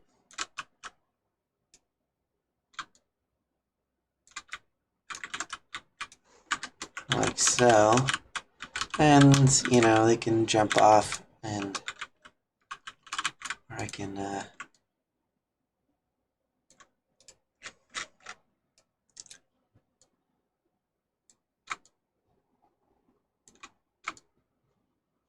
bring it around that way. That feels weird though. I kind of like this area being open. I do have the insatiable urge to cut this actual corner. Cutting corners. You saw it here. It's happening. 45 degrees. Okay, so how do I do this without destroying the general facade of what's going on? I can have it be a button. It can be a button. So there's a button up here, and that will do what? It will open up some stairs. So we'll go like this. We'll cut this on a 45. So it looks like it matches, right? And then what? Can have stairs shoot out of the wall. Stairs shooting out of the wall sounds like fun.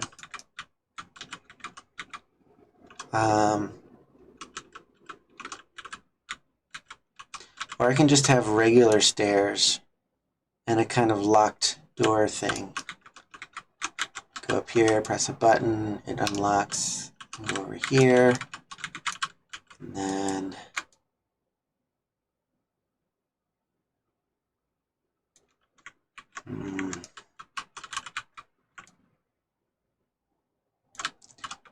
I need more skulls. It's the problem. Need more skulls.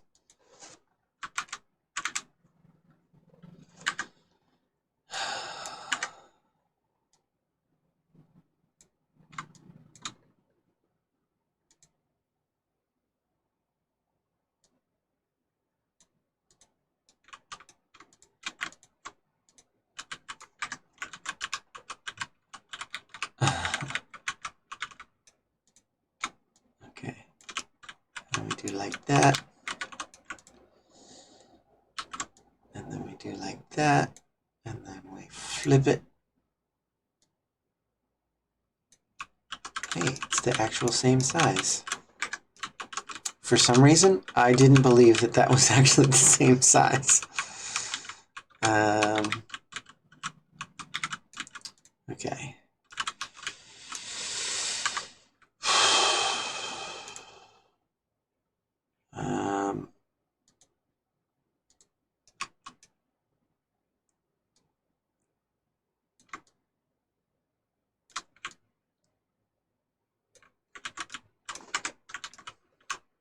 Okay, this is still plenty tall. We can walk through there. Does it look dumb? With the maybe just like that. You can have a thinner dude. Yep, and then there can be an ogre right here. Somebody raining down whatchamahoozits. Grenades. And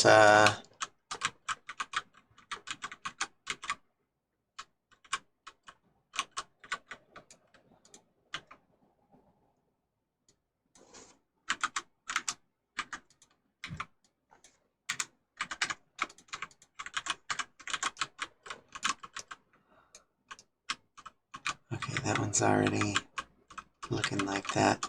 Okay, so now I don't have to go crazy with skull trim everywhere because it's up in this area, which makes it feel like a battlement of some kind.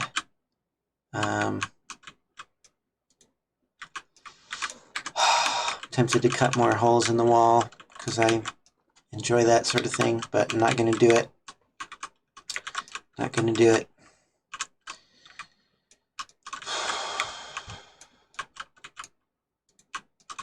Okay, but I will cut this.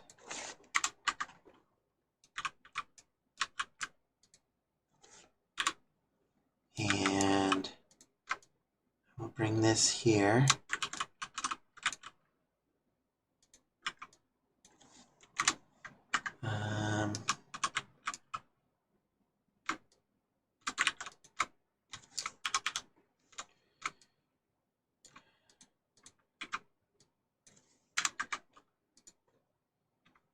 And we'll do a ramp. I haven't done many ramped surfaces. I need to change this floor texture though. Goodness.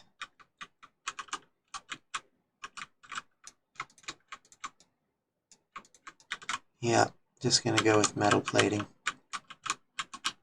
It's fine. Provides contrast. That's the main thing.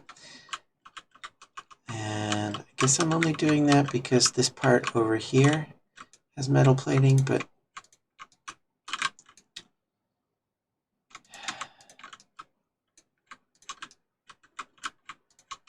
now it makes me want to do that because these are flush. I don't have to though. I can resist. I can resist the urge. Now it's fine for the top step to be bigger, just like it's fine right there.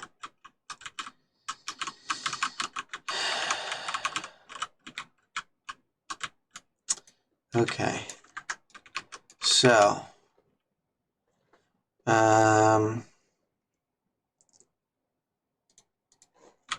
look at our selection of metal from the metal textures, and I feel like, I don't know, this grimy one here looks similar.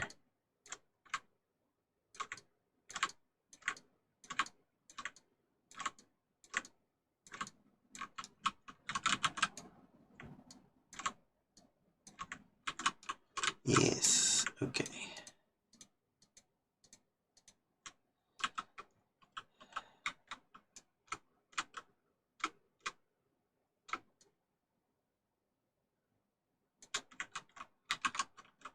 Okay.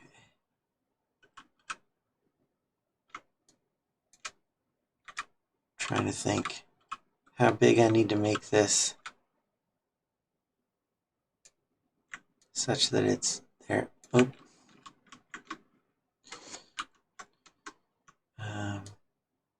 such that they're not Z-clipping at the start, which is to say they're invisible and dang it.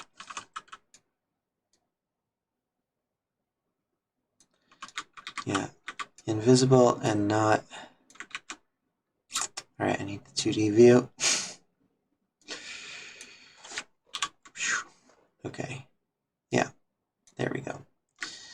All right, so all of these will be a door entity, and the angle will be 180. No. The angle will be what? 90? Yes, 90. And the speed will be 1,000. Because I want them to just like, bam, pop out. Or I could make them different speeds. Let's say, okay. This one will be 100. No, this should be the fastest one. 100, 2, 3, 4, 5, 6, 7. That one will be, or what's the best way to do this? Same speed, but with delays. That's best. All right. They'll all be 500 speed. Okay. Are they else? Is this one object, or can I edit these independently? Now I don't know. All right, starting over.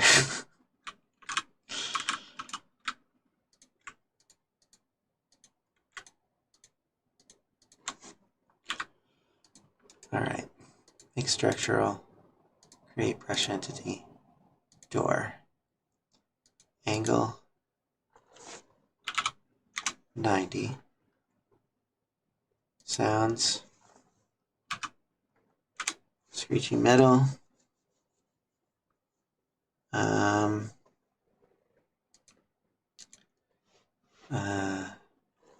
Speed 100. Oh, this doesn't actually have a delay on it, and I need to make the weight -1 so it doesn't close. All right, so we need 7 of these. I guess if I wanted them to move separately, 1, 2, 3, 4, 5, 6, 7, I would have to do a bunch of triggery stuff. I don't want to do that. All I want to do is give these a name. A target name, which is stairs battlement. And then I go up here and I make a nice button. Button, button, button.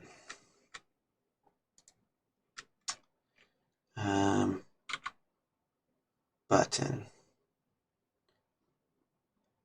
Okay. Yeah. Okay.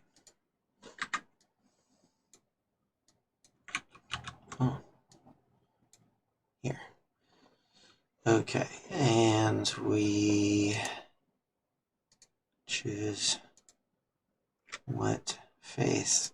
I guess I'll look at the middle selection again. We'll get that for the sides, or there's probably a better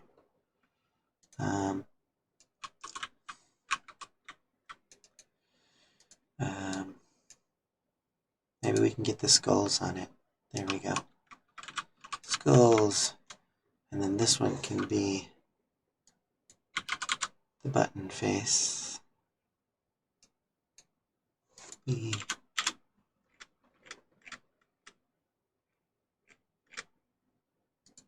Button. Okay. Rotate. Center it. Brush entity is a button. Angle is -2. 4, weight is 1. And target is the stairs. And you can see it's targeting those. So then we can hop down, go up the stairs, and continue on our merry way. Let's see if any of that stuff works. We'll have a look. Alright. Doors. Drop down. Don't know where the silver key is or why it's missing. Okay, we definitely need more lights in here because this is pretty creepy. We press the button. The stairs come out. Looks like I accidentally put the button texture on those. Come around here. Hop across. Go through. Do. Here we are. And if the silver key stairs are kind of slow, I agree. Let's put them back to the correct texture again, which I don't even know what that was, but we had some kind of metal. Here, this metal's got treads on it, and the speed is 100, so let's call it 250.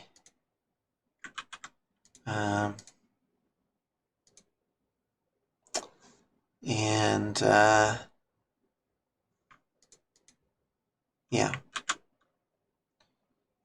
we'll try that out.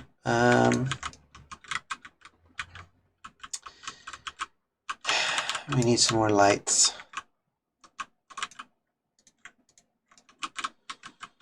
Okay. Oh, I forgot to put that metal bit on the top. Just the used textures, and we want rusty stuff. Okay, so now we can put a light here. We can put a light there.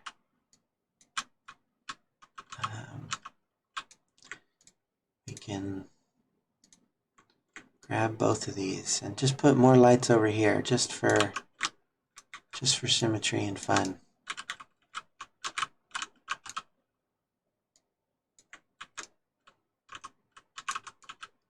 We can. Woo. And, whoa. Okay. Put one in this corner. Wow. This is moving in a really weird way. I'm just like too close to it. Okay. And these things.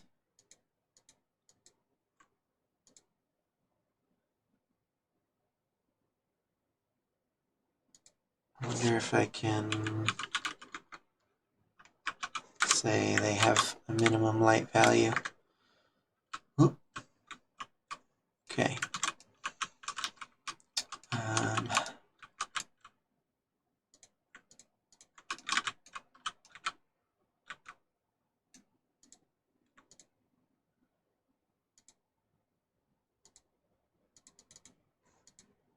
Oh, that's funny because those are off center.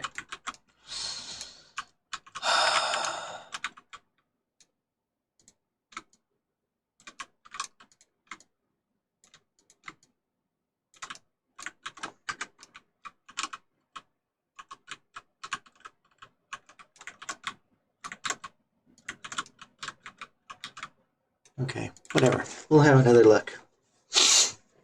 Okay.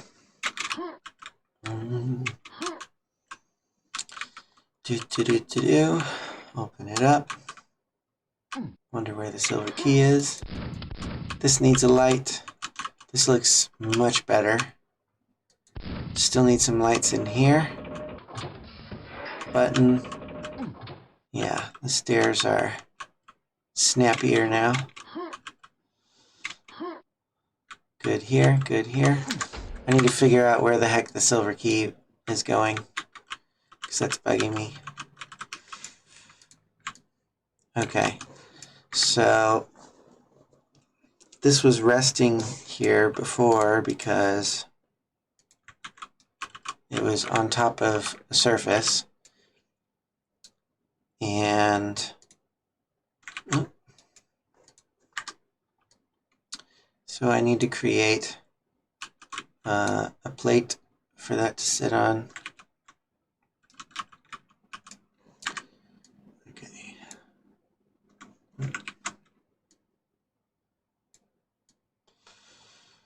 Okay. And then that can just be a pillar, a whole pillar. And this light can be moved, I guess, over here. And this whole thing will become a door.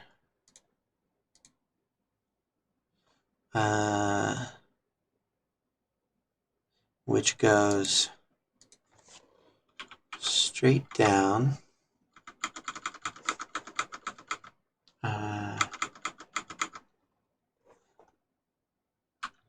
Super fast and makes a screechy metal sound like everything else. Stone machine, stone chain. Yeah, screechy metal's fine. Or no, we'll try stone chain on this one just to distinguish it slightly. And it should go down, and the key should just be resting on top of the pillar, which should be barely visible right there. And the trigger for this door, which we will give a target name, pillar silver key.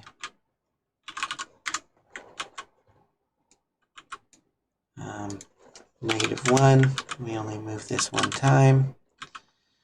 And the trigger for this is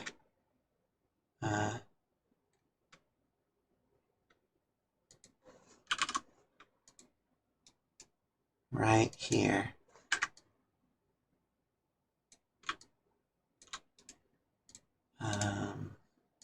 Create trigger once. Sounds. Large. Sorry, used the wrong button there. Large switch. No delay. No spawn flags. And the target is the pillar of the silver key. Alright, we'll see if that silver key decides not to fall out of the level this time. Okay. Alright. Yeah, I feel like I need some kind of detail there. That's just walking forward to all wall textures. Weird. Whoa. I hit the trigger and something really weird happened. And now I'm stuck in geometry or something? Wow. That is an incredibly unique situation. Pillar silver key. Why would that do anything to player position? That's so confusing. Oh. Whoa, that's weird. This must have been highlighted. Okay. Okay. No, this is a door. Why did it get trigger textured? Okay. Should be like that. Yeah, that's fine. Okay, making something triggered textured. I don't know if that messes with things, but whatever. We'll try this again.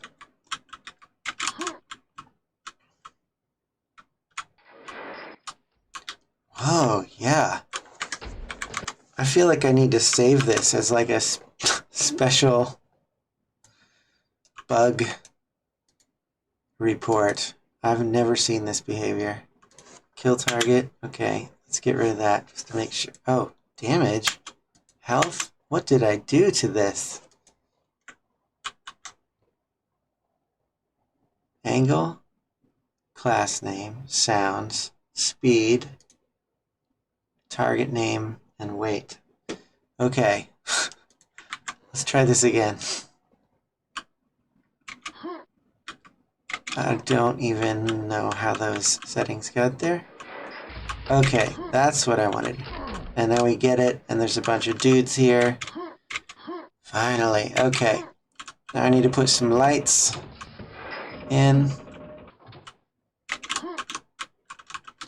And we go up here and across here, back out, and we have the silver key, and we go through here, and we press the button, and oh no, it's a trap!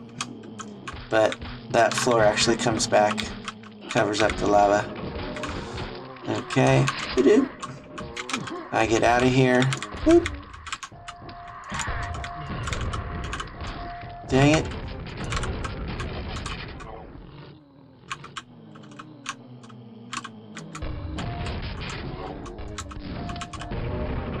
Whoop. This is the only place I put enemies in. Woo! We got a nice flow going though.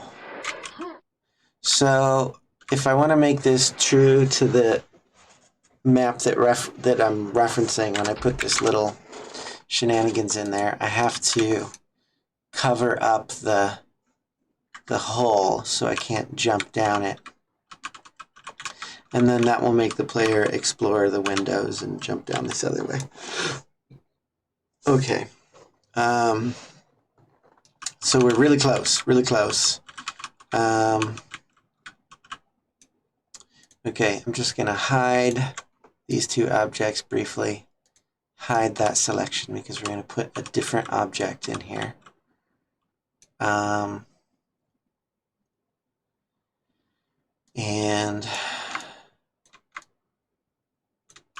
it's just going to be one piece kind of like this. Or, I mean, I'm probably going to put a different texture. Maybe I can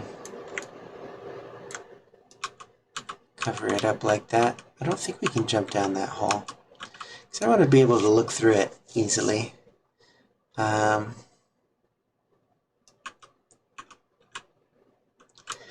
Okay, good enough. Only textures we've used. What do we have? What do we have? These guys. That looks all right to me. Okay, so we're going to slide these guys. Now I guess we can just say they start open. But we'll make them a door. We will give them the same name as the pillar silver key so that it gets triggered at the same time. We will also make it so it only moves once. We will change the angle to 90. I'm just going to push them inside the wall and they'll gradually slide out this way. I'm going to make the speed on these, I guess, half of the speed of the pillar, which is super fast, to make sure that they don't block the key as it falls.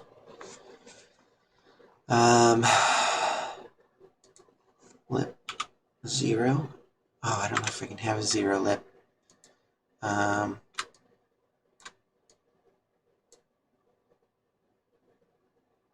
Okay, I just made it slightly larger and moved it back. So it'll have the default lip of 8. I think that should be fine. Let's see if it works.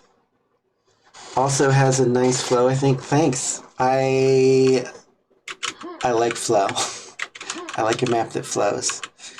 I still hate this middle hallway. Oh, yeah, there we go. So I need to add a value to make these not completely dark when they show up. I think I can go like this and type light and put 50 on them, or say 64. I don't know how much light is here. Oh, and while I'm thinking about lights, I need to go in here and put some kind of something. I'm going to grab this one, copy and paste, zoom in. Need one down here by the lava, and need to copy that and put one up here above the platform. Okay, just wanted to get a couple lights there to make sure that area is visible. Okay, fine. Need a demon face. I need to put a minimum light on those also. Okay, the light value is either too dark there or not working. I don't actually know which.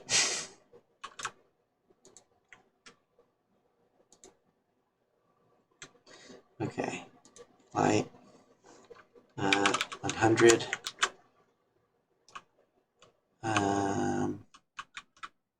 I should have looked at this more. Wanted to see the light values in there. Okay, we'll look at the other light values again.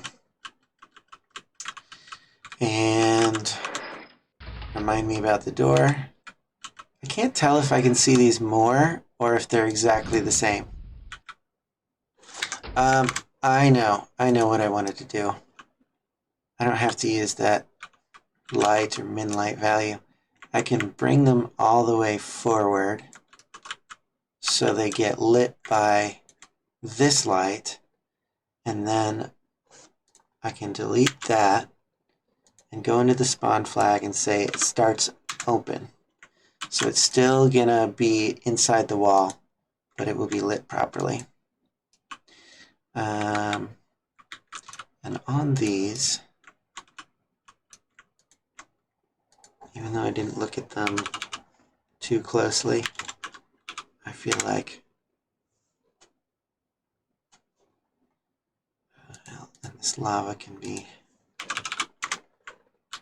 bright. I'll just say that lava is bright.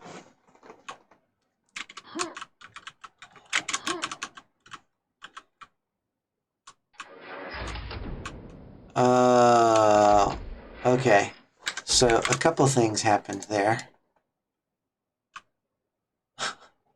One is that somehow I copied these. Made two of them. And the other thing is I need to make them even slower or something like that. I just want to make sure the key doesn't get caught on them. Okay. Wow. They're still doubled? Oh, that's why. Okay. I think I must have held down Control and duplicated it by accident. Okay. So, once again, deleting light. Slowing down the speed just to make sure. Spawn flags 1 so that it starts open. And we try it again.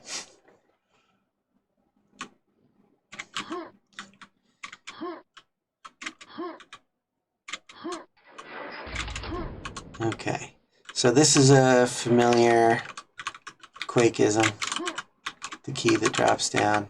So now we'll go in this way. I need to put some bars here so that we can't walk through. We can still grab the key from here.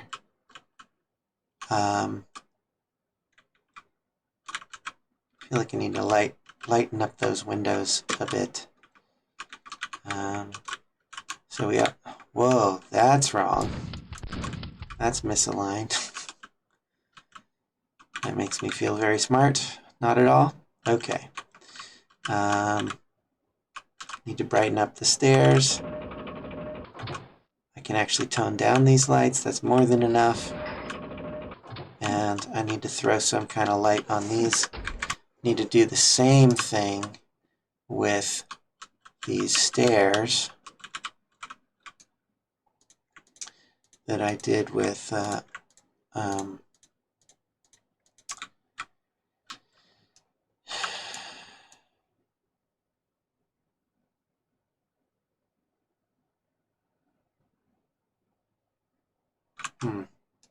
guess I'm finding that I want more stair width as I bring these out here too. Jeez. How do I... Okay.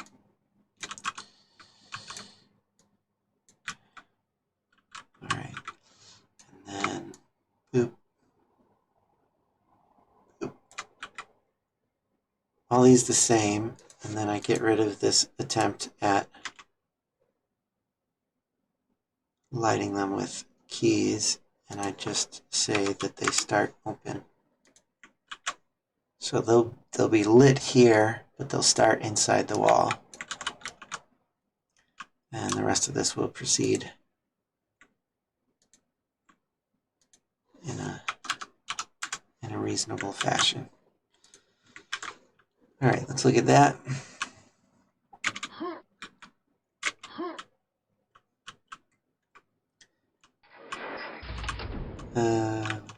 Just like I knew it would. Do, do, do, do. Oh. Okay.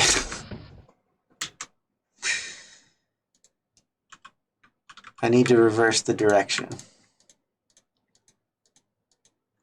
since I'm doing this. Okay, angle 270.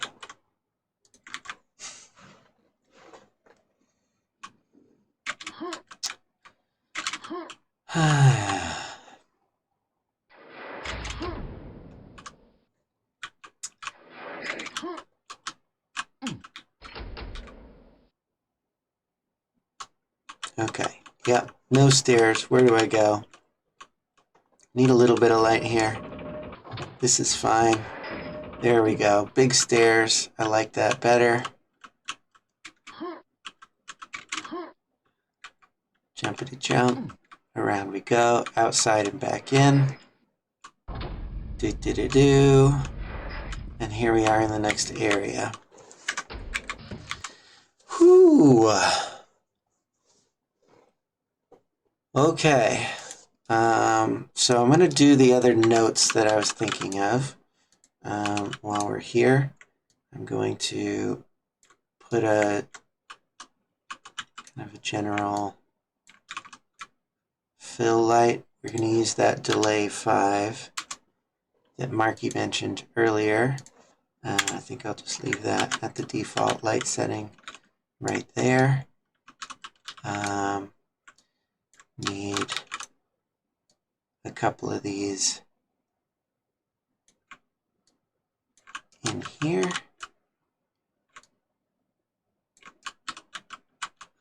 Yeah, let's see, one there and one, oh, not that far away.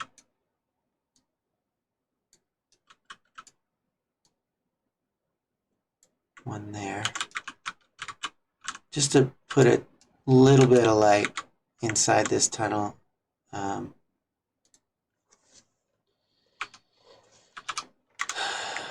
make them not too bright. I want to do pillars here or bars. And I want to use this.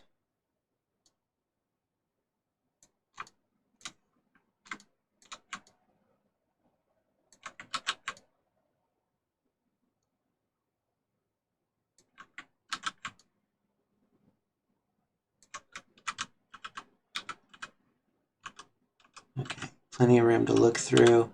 I'll have to check in game whether this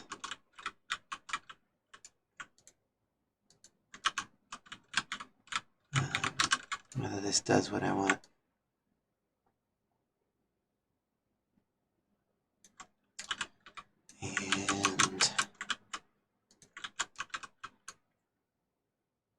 And the other thing was what?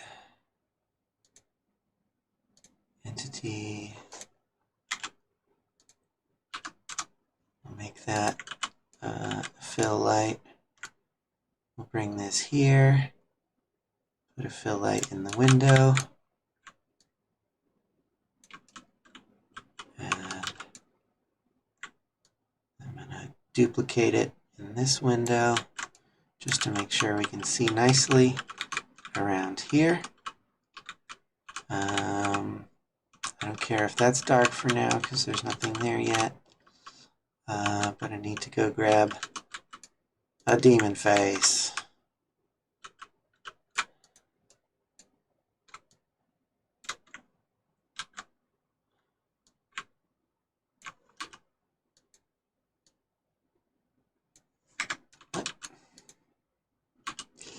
Come on, rotate you. There we go.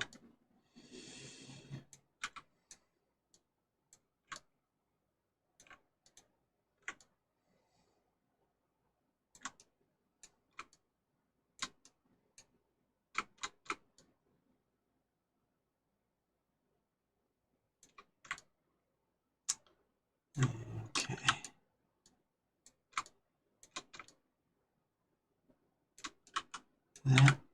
That's not a tight fit. That goes one more. There goes one less. And we put a little pedestal down here. And every person is going to run up to this and shoot it. Don't forget the misaligned column. Oh, thank you. I'm relieved that you reminded me. I'm kind of winding down here, feeling like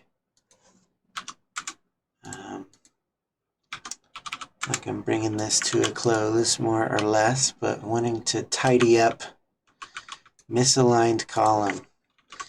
All right. Wow. Yeah, it's just hanging out right there, all misaligned and whatnot. Okay, need to make sure I grab all the lights.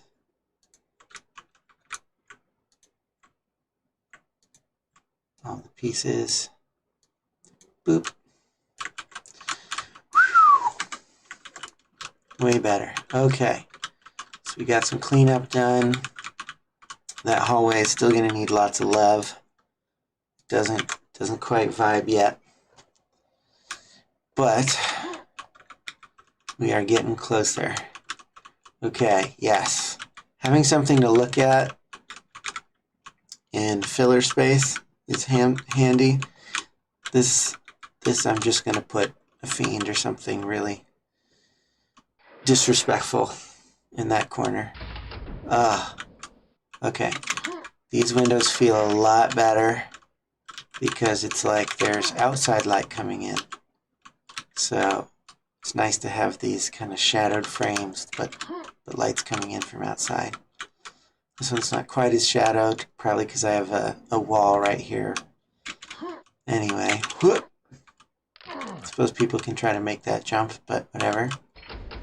They'll battle their way in here for the silver key.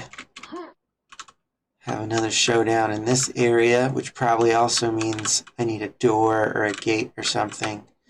I'm seriously thinking about putting a switch back here and having a portcullis or something go up maybe into the center of this block. Inside the wall, maybe. Nice. I can see the stairs now. There's no pitch black there. We can't go this way. So we go up here. Step on the button. We're looking directly at the object that's moved. Alright, so the pattern in these I don't like. Still want to get a different texture there. But we got all this. I may have to put a wall here if that doesn't crunch this too much. It kind of crunches the space. But I want to, if people are jumping out, some people are extremely good trick jumpers, and I don't want them to actually make it onto the surface from the window.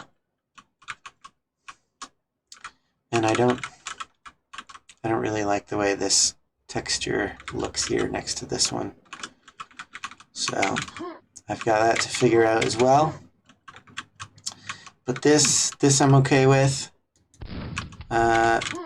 Give or take that shadow right there. Might have to do a little more lighting in here to make sure it doesn't make me feel weird. This is okay. I might need to change this to be all the rusty brown. I'm not sure I like the transition from the side to the underhang. That's something I can fuss with later though. That opens up nicely. We like that. Oh. Ooh. No, that door is not supposed to close again. These need a weight of -1. And need to pick a whatever. That's fine.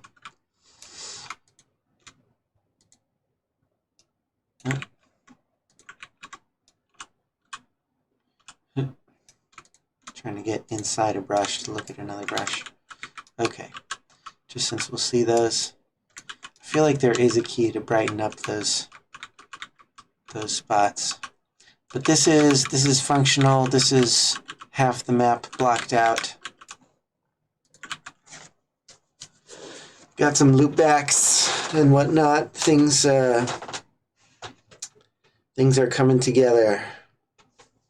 I feel good about this progress. I don't know how long I've streamed tonight, but I feel like this is a pretty good length stream since I'm just getting back into it. Only had a few minor technical difficulties. I feel like I need some more lava in this map. Need to extend the... I got this one lava trap here that I'm okay with. I've got lava under the lifts, which is more of a decorative thing. I feel like however I extend this... Ooh, I'm really thinking about... yeah. Another lift. A big old tower. Just go up for like 3 levels here. 2 or 3 levels. And then wind back around somewhere. And the silver key, or the gold key rather, will be here. And we'll drop in and open up the gold pillar. Yeah, somewhere I'm going to sneak around all these sky bits. Yeah, I just want to make a big old tower. But I can work on that next time. So, Mr. Toffner in there, appreciate you hanging out, reminding me about the misaligned pillar and giving a little feedback here and there. To everybody else who's joined, I appreciate you showing up as well. Marky, I appreciate the tip about delay number 5. That's working out very nicely. I think that's all I got for tonight. So I'm going to sign out and we'll be back next time. Probably next week I'll do 1 or 2 Quake mapping streams to see if I can get this mostly finished up on stream and probably just polish it up offline and do some testing, and there'll be the community map jam that's that this will be a part of. Oh, I'm glad you had a great time. Thanks for stopping in. We'll see you next time. Have a good night.